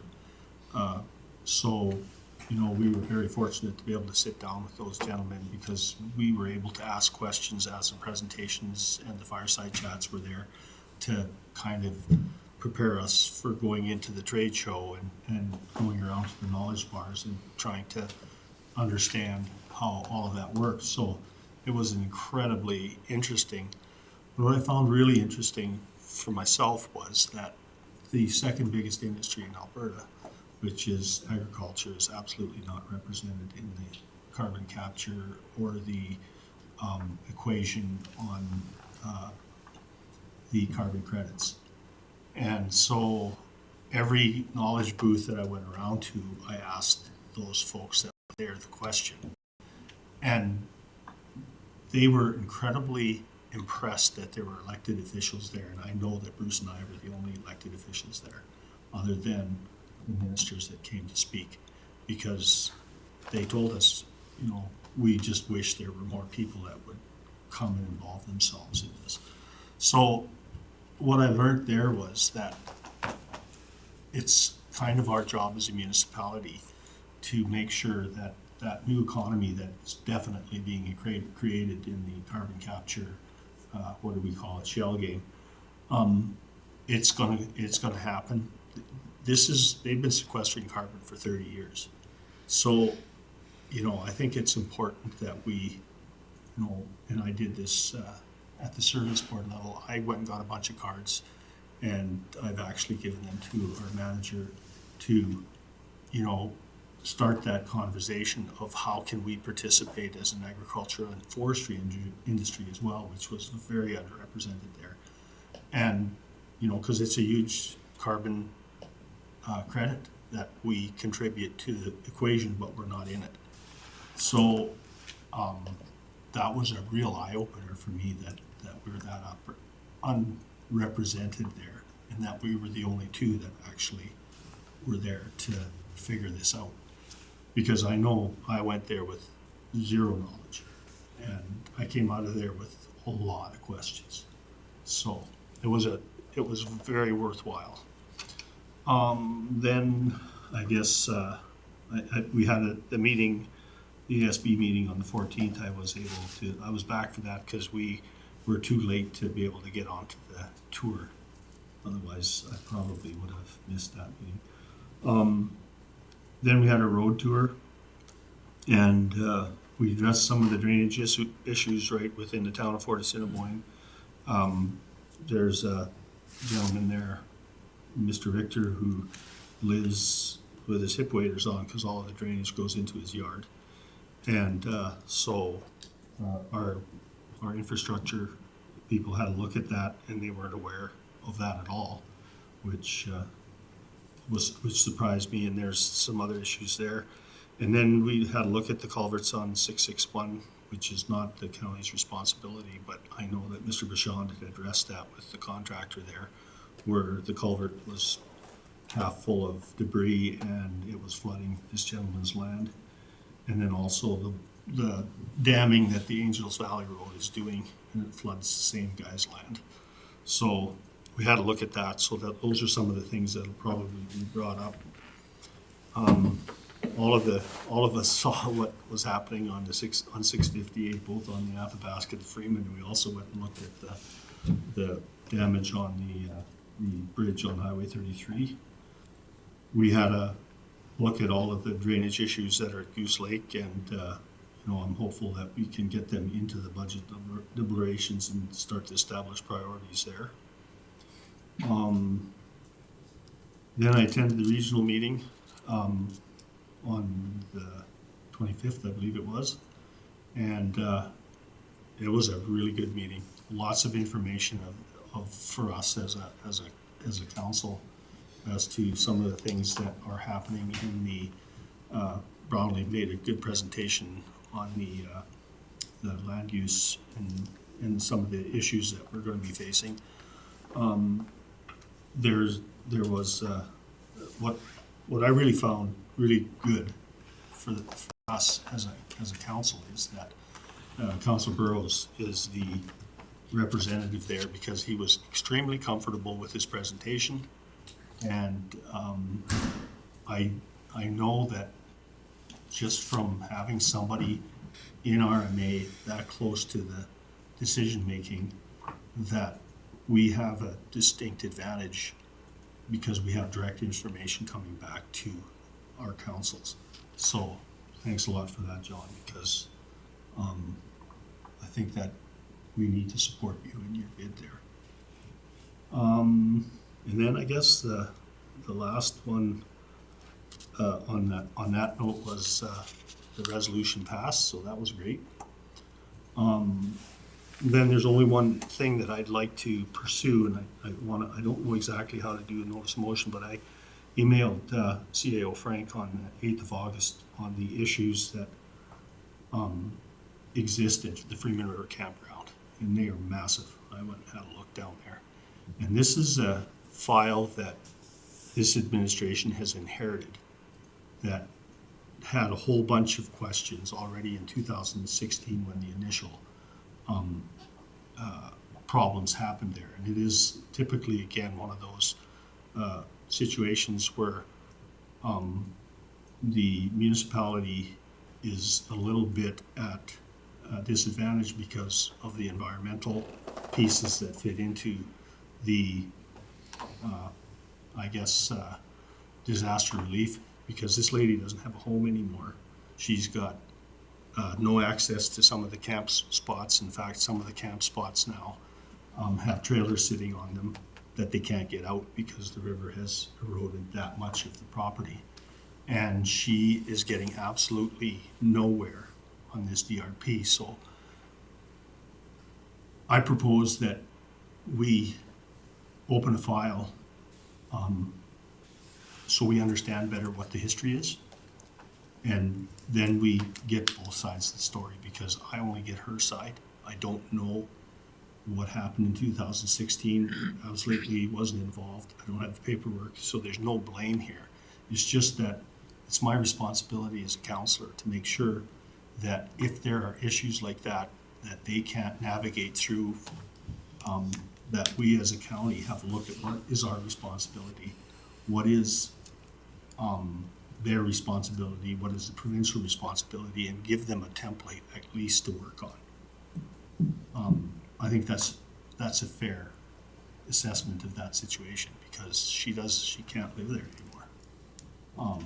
Her house or sewer, everything's gone.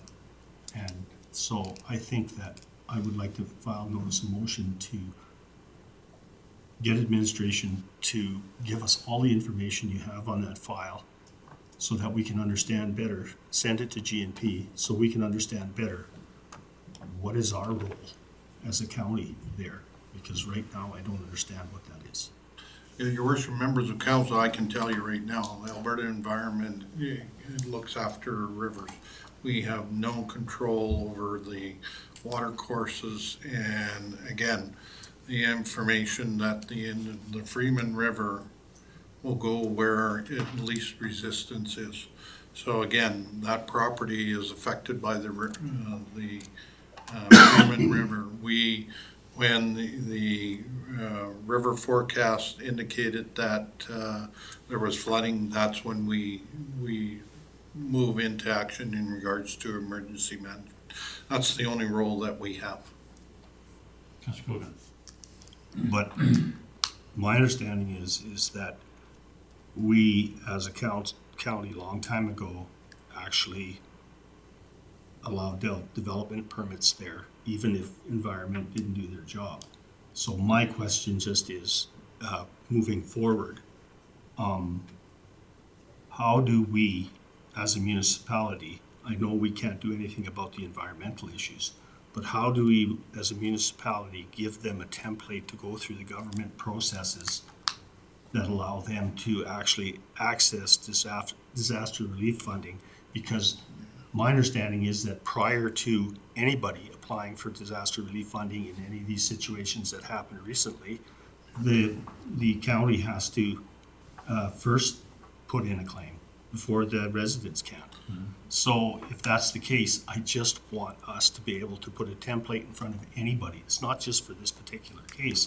And I think that's our responsibility. And what would that template, your worship, through to Councillor Cook, I don't understand what the template would be.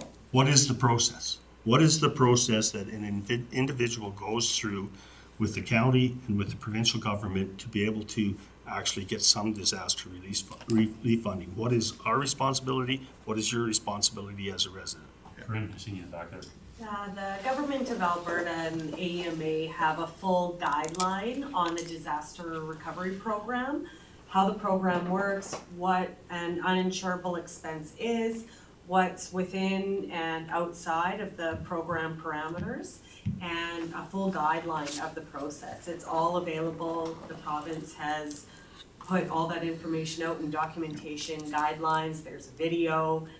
It's all available through the province, and you're absolutely right. So the process begins with the municipality filing that DRP claim, which we know that we have done, and then everything waits until this process completes and the province either approves or disapproves the disaster itself. And then following that is when impacted property owners have the ability to claim if the municipality and that event are an approved disaster. I just, one quick, just for simplicity, we'll say for residents, because a lot of the time when you have a flooding event or something like this, the first thing that they do is they come to the municipality first to see what we can do and where we're at. Is it possible to have off of our website, something that says, here's a couple of the steps and then follow this link? It's all available on our website, and following the flooding events, the guidelines were actually printed off. In the event we did have property owners and neighbors come by asking about it, we actually gave them the hard copy if they wanted it. A lot of them just wanted the website. I have spoken with the wonderful property owner at the Freeman River Campground. She's phoned the municipality a couple times. She's absolutely lovely. Made sure that she had those links and knew where to go to find that information. She was content, but of course frustrated that the process does take time. But understood where she needed to get the information that she needed to start working the process. That was the conversation I had with the property owner. I don't know if anything's changed since then. Well, I guess I had 2 or 3 conversations with the property owner, and her frustration is that every place that she goes, there's a roadblock. And I have no history for like 2016, it goes as far back as 2016, so obviously some things have changed. So I just want her to be able to access the information and then actually have resource people that can help her navigate through the difficulties. Your worship, through to Councillor Cook, and she's more than willing or more than able to come into the office or pull any information on her land file, and we would provide that information, right? So that information, if it's on her land file, it's there available for Councillor Burrows, is you had your hand up there? Well, I was just, through the chair, if I was just, and this is something that I think, so we offer assistance doing forms and things for people that have difficulty. There's something through the seniors thing where we'll even bring in a tax specialist or like somebody to fill out forms, is there not? Yeah, your worship, through to Councillor Burrow, yes, part of FCSS, that's the. So, I guess where the thinking is that if we've got people that are, I mean, this is a fairly substantial thing, there's a lot of details that can get missed in filling the forms out. Is there not a kind of a guidance program that we can put on so that these people understand what the process is from top to bottom? I know the reference for the links is there, but I've gone through it myself, and it's a little confusing. And there's nobody at the province that you can talk to, so. That's the fundamental problem. She runs into the provincial piece. And your worship, member to council, we can put on an information session, but we're gonna be relying on emergency management to provide that in municipal affairs, the resource, because ultimately we're the first step, but we're only a portion of it, and we can't do anything more until the province decides, right? So again, this information session is you're gonna rely on the province on their process, right? Well, and the reality is at the elected official level, people are coming to the elected officials and saying, what are you doing as a municipality to help us? And if you could say, we have these these sessions going on, we can help you with this. And if there are problems, then the elected officials are aware of where the gaps are. And then when we go and have meetings with, Minister of Municipal Affairs and we can actually cover in some of those gaps, because we are starting to get more face-to-face with some of the elected officials. In 6 months, hopefully, we'll do it again at Zone 3. We can actually bring up some of these things, but if we're not aware of them and we don't understand the process and where the gaps are, we can't make the suggestions. Councillor Whitman. Well, and I think as well that we know from the experience that the municipality and our administration has, we currently have a disaster relief fund dollars that we haven't got. Am I correct? That's correct. And so you, as a municipality, as a whole, understand that, yeah, we've spent the money and all of this stuff. There's an availability for that money for us, but we don't know when it's coming, and we don't even know if it's coming. And I think that's the part that our residents need to know as well, is that when you apply to the province, there is red tape endlessly, and we may not get that funding. We don't know that. So this is the frustration that I heard when she talked to me, is that she's gone all down these routes, and everything leads back is that if the municipality is the first point of contact, what do I do? And your worship, members of council, we've talked to the individual, and we've had conversations, and we sent her individuals to have a conversation with her, right? So again, as far as administration, we've helped the ratepayer, right? Again, it's beyond our control. We can't do what the province is as a result of a river that is eroding her property. Councillor Prestige. Through the chair, one of the things Premier Smith elaborated on was the provincial's disaster relief is 20% funded by the federal disaster relief. I think those are the numbers. And you think we're having a hard time getting numbers from the province? She said getting answers from the federal on that last 20%. She said of all places, Quebec has waited 8 years and still haven't got their money. Yep. So it's more than just provincial problems. Fair enough. I don't think it would serve a purpose then. It's just that I will make the effort to figure out what things I can give her to let her know that she's just not being pushed aside. It's an incredibly frustrating process.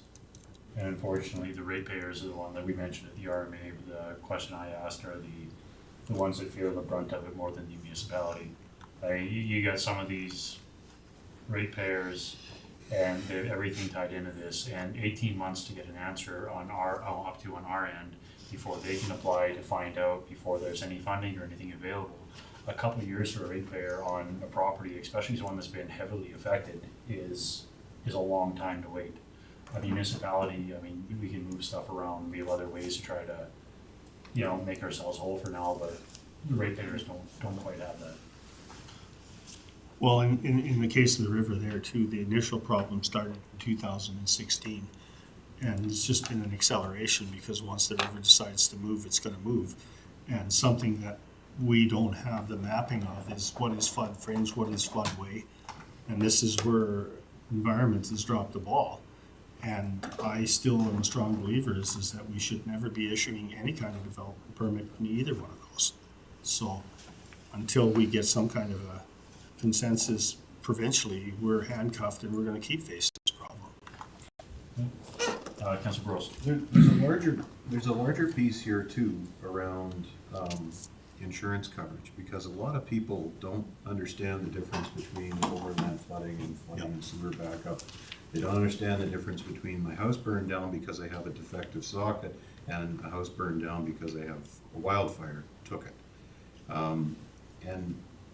And I think it really, like with what Yellowhead went through, what some of us went through, maybe we can reach out with Yellowhead and we can prep something together around that.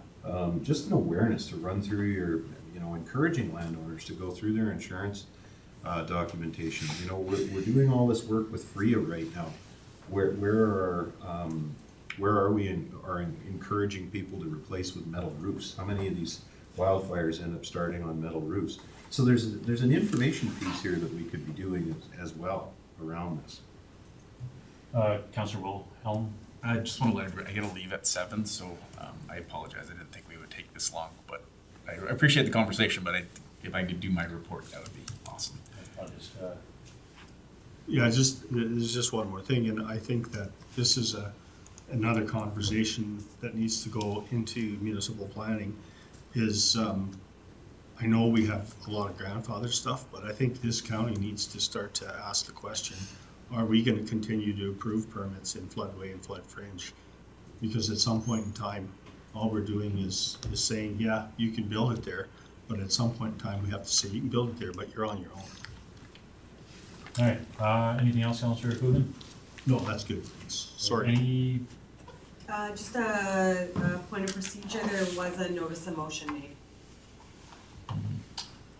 you did say that. I you did were- kind of say, but can I just retract it? Just All right, withdraw. any questions for Councillor Coogan? Seeing none, Councillor Wilhelm? Yeah, I'll make mine quick, sorry guys. So we all went on the road tour, all of us except for Councillor Williams. And I thought it was a very useful exercise because there's some roads in the municipality that none of us get to drive down. So I don't get to drive down the ones in Fort Assiniboine or Goose Lake. You guys don't probably often drive down the ones around Whitecourt, and even in the other divisions, I don't go there very often. So the residents did know we were on the tour on Monday, at least the ones in my division, because I let them know, and they were very keen to find out what our comments were, or at least my comments were after we all got to ride on it. And I expressed to the 15 phone calls that I had last week with regards to the condition of the roads that, the councilors rode down some of these roads. They realize they're in rough shape, and we're looking at potential options at budget time, but that they're waiting and they're listening, and as we've said multiple times, we can have all the best services in the world, but the one that they deal with every single day of their lives is driving down our roads. And if they're in a condition that they don't feel is meeting the service levels that they should be, they're gonna let us hear about it. And trust me, I hear about it all the time. It's my most regular phone call. Did get to attend the RCMP Regimental Ball with Councillor Prestige. It was an awesome time. We were celebrating the 150th anniversary of the RCMP, so it was a pretty big party. I got to do my speech, and it was an excellent night, lots of fun, maybe too much dancing, and I might have stayed out a little too late that night, so I was pretty tired the next day, but so did a lot of the members that were there. And last thing, with regards to one of the committees I sit on, Lac St. Anne Foundation, they have an RMA resolution coming out at the RMA meeting upcoming. One of the municipalities is presenting it, they didn't say which one, but it's with regards to the downloading of upkeep of infrastructure for the foundation's buildings and stuff. That money comes from requisitions that they do directly to the municipalities and the residents within that municipality. It's just another downloaded item from the Alberta government to local municipalities to pay for infrastructure that they're legislated to have to provide to seniors and low-income families. And again, when they run out of money to pay to build new or repair the houses they have, they come directly through our municipality to get money to do that. And the provincial government provides very little funding for infrastructure to these foundations. And so this RMA resolution is going to be lobbying through the RMA to try to get more funding for infrastructure for these foundations. So I hope you all will support that. And that's all I have. Any questions for Councillor Wilhelm? All right, seeing none, Councillor Dean. Thank And I you. apologize, guys. Thank you. So, like most of council, I attended the road tour. I thought one of the most impactful parts of that road tour was when we were cruising down Horton Road and the interior of the bus decided to fall out.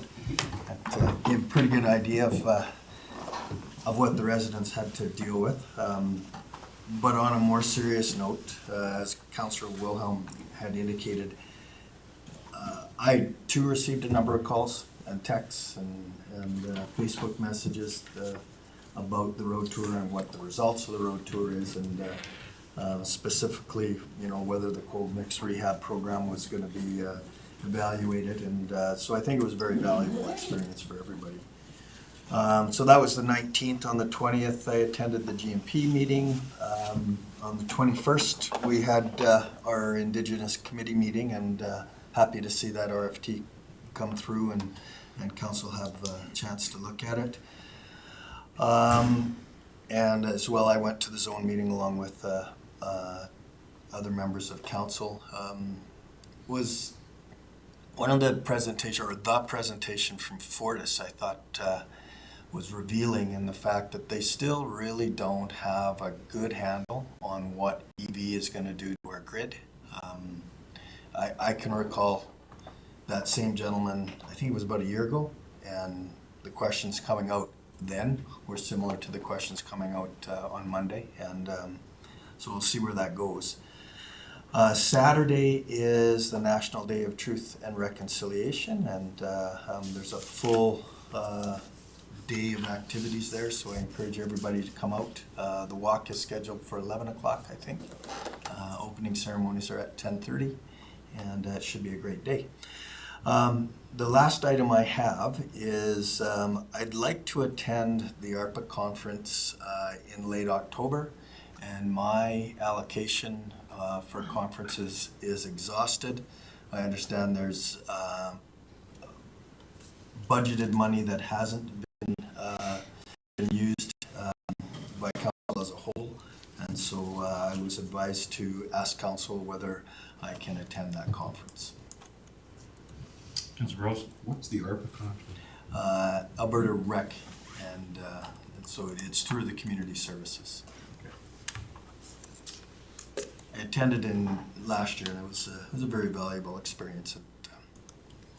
Yeah, it's one of my thoughts as a whole. We have some councillors that are going to be, way under the budget. We have some councillors that come close, but as a whole, I think at the end of the year, we're probably going to be under with council. So I have no issue that I'd support Councillor Dean going to the conference. So do I need a motion? You've never been through this before. Your worship, members of council, through to Councillor Dean, you would require motion giving approval to attend. Councillor Williams? I can make the motion to allocate funds to Councillor Dean to attend that conference. Is that what it would be? Okay. Yeah. Show wordsmith it so we get the right conference put in there. Make me sound smart. Motion on the floor, any discussion? So now I'll call the question, all in favor? It's passed. Thanks, gentlemen. Anything else, Councillor Dean? No, that's everything. Any questions for Councillor Dean? I guess down to myself, mostly it's already been covered. We had the Truth and Indigenous Committee for talking about truth and reconciliation. ASB, our conference, meeting, we had their committee meeting. We had a presentation from Clean Farms, which I really enjoyed getting them out in front of us. They do a lot of ag plastic recycling, and we've been talking about this over and over and over at the board level. We finally got them there, and we're working on trying to get set up to be able to actually be a collection site and start taking in the twine and silage wrap and stuff that's coming out. Had a meeting with the Whitecourt Regional Landfill Committee. Again, brought up about the Clean Farms. It was something that we talked back in the spring about, kind of an update from the CARE conference, and then we just kind of cleaning up some of their paperwork, and and then there was the piece of equipment we're trying to get rebuilt, that the prices are coming out higher than initially anticipated, so they're still looking at what that'll cost, including the pricing on the scale and the shack. So that was, well, it wasn't a very long meeting, fairly quick.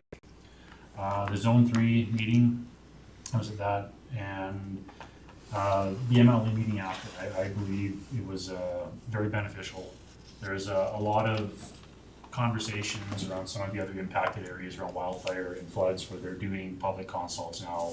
And some of the designates that were there were a little kind of hot and concerned about what the tone of the meetings might actually look like when they got to the public forum. And the MLAs are actually very good at trying to express, because they've been through a bunch of these already, and you know, historically too, on kind of how they're going to run them and what they're going to do to get through them. Which, you know, having those informal conversations definitely help bring down the tone on some of that. So I found it very beneficial, and I definitely like to thank RMA for putting that on, and our rep there. Yeah, if they can push it for another one, or like the one MLA was asking for twice a year, I think it's beneficial.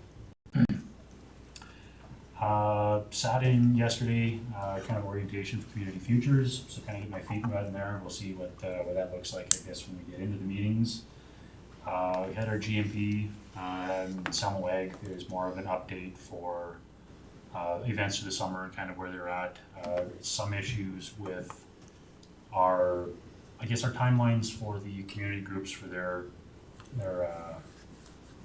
capital grants that they put in for come in September. They've got to have due.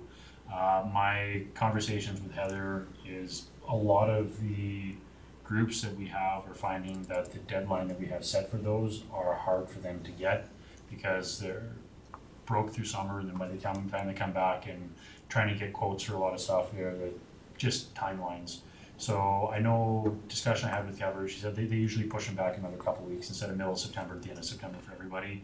But that might be something for us to have a look around, maybe just adjusting the date. Apparently it's a lot of the ag groups are in that same group when it comes to their capital grants.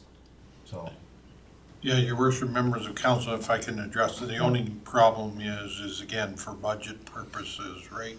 So, you could change and amend the budget process so that you allocate X amount of dollars for community services, and then in January, February, redistribute that based on the projects. But again, the way it is now is you evaluate based on the merits of the project prior to making a final decision for council's budget. my understanding historically is a lot of grants that the deadline I believe is the 15th, and a lot of the September.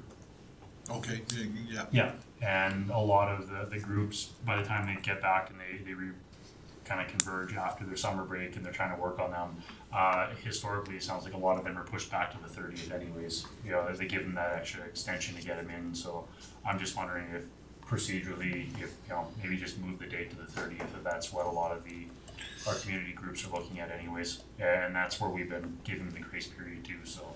If we can look into it anyway. Yeah, I'll have Heather review it, sorry. The road tour, obviously that was, I don't know, there's some of those roads, being in a bus probably, you know, enhances the experience that we were having. But it is definitely an eye opener when you're going down some of those roads and you're watching trim pieces falling off when we're driving down it. And last one I had was a Whitecourt Library Board meeting. We're working on, I guess, their preliminary budgets to put forth to the town, and I'm assuming they'll be reaching out to us again for an update and a presentation here soon by the end of this year. So that's where I'm at. Any questions for me? Not seeing any. Somebody willing to make a motion to accept the council reports? Councilor Buchan. I'll make the motion to Or is it accept no? the council reports. Motion on the floor. Any question on that? Discussion? Call the question, all in favor? It's carried. Mr. Frank, CEO report. Just before you proceed, Mr. Chair, I need a nature break. Okay. We'll take 5 minutes. Come back for the CEO report and then we'll adjourn.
unplug, grab the pizza. We're on. Okay, we're back. Council's ready. Mr. Frank, time for your update. Your worship, members of council, just next Thursday, I do have a medical appointment that I am off for the day, hopefully, and I'll be able to see next day, so I should be back at work, but just to let you know that. He says 30 seconds in and out of the chair. Just can't see for 4 hours.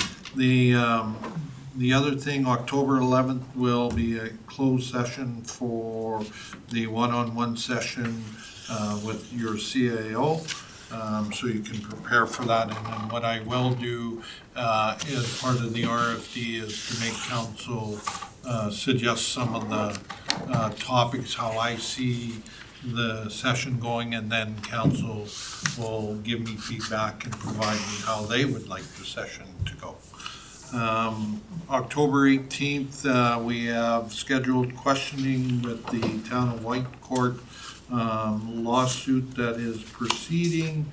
And the other thing is, on the 11th, pending Mr. World, he will be providing you with an RFD in a closed session in regards to the information that was provided to council in an email or exchange of information, and the end result of that discussions in regards to that. So I'm vague because it will be a closed session, but we will provide you with answers in regards to that. So that's all I have. I do have a question for you in regards to the barbecues, October 17, 16, or That's 17, 18? what we suggested, but again, Or, well, just curious, I know one is here, the other's in the fort. What are we talking about times? Are these evenings? Is this lunchtime? Is this, because none of that information's come out, is what a lot of council's wondering, so. okay, so we anticipated it's a barbecue during the lunch hour and mingle and over that, so you guys would be there around between 11 and 11:30 cooking the things, and then staff go on their way after they have lunch and 1 o'clock pass. Councilor Dean? So, I know I threw into that email string that the 18th, that's the economic forum, I In the believe. evening, At what time does it start? 6. Oh, okay. We have, there's also an MPC, I think at 4 or something before. NPC. And those were just tentative dates. Sure. Those are the two that tried to work for staff, right, again. Okay. Okay. Yeah, so, yeah, that shouldn't be a conflict at all then if they were lunchtime. The other question I had is October 25th is a regularly scheduled council meeting that starts at 5. Is that our org meeting? That's correct. Are we still gonna start that meeting at 5? We are proposing at the next October 11th council meeting to move it to a day meeting, and however, I don't believe that's an issue with you because you're off. We just have to confirm with the other counselor whether that's his availability for work. Okay. And then the rest of the council on the 11th. That could be a longer meeting. Any other questions for CO? Just for myself, while we're talking about that 17th, 18th date, I've got a meeting on a unrelated board, that's gonna take me all day, so I wouldn't be available the 18th, but 17th I will. And that's the one here, Yeah, right? 17th was here, 18th was in the fort, I believe. Is that, no, I think Or it's was the it the other. other way? I think it's the first? other way around. But again, we're flexible, whereas, yeah. I think the reason why the 18th was here because we had something going on in the morning and it worked for us. ECDev is the morning of the 17th. Yeah. Yeah, so we're And going to then- the fort on the 17th. I thought it was have emails earlier on you. Yeah, I thought it was here, the 17th, Gord, because they Okay. could walk right Okay. into the barbecue from BTC. I'll have to change my tour date for the, that's why, then, Okay, It'll all so work. the 17th is the one that you're free on the 17th? I can make 7. Okay, and then even if you can't make it down on the 17th, the one on the 18th is up there. whatever I'm you're- good on all Yeah, those yeah, days. just saying, it's, you know, we can get at least a showing of some of council, Yeah. whatever, I think it'd be. I think it's kind of important for Yeah. those of us who don't live on this side to meet the staff on this And I'm side. sure that, the staff will understand if there's work obligations and some council can't make it, and there are working people too, well. Except for Corinne, she won't understand. With that, can I get a motion to accept the CAO reports? Council Burrows? To accept the CA report. Motion on the floor. Ask the question, all in favor? That's moved, and we're down to the last one, Councilor Williams. Make a motion to adjourn. No discussion on a motion to adjourn, call the question, all in favor? We are adjourned at 7:23.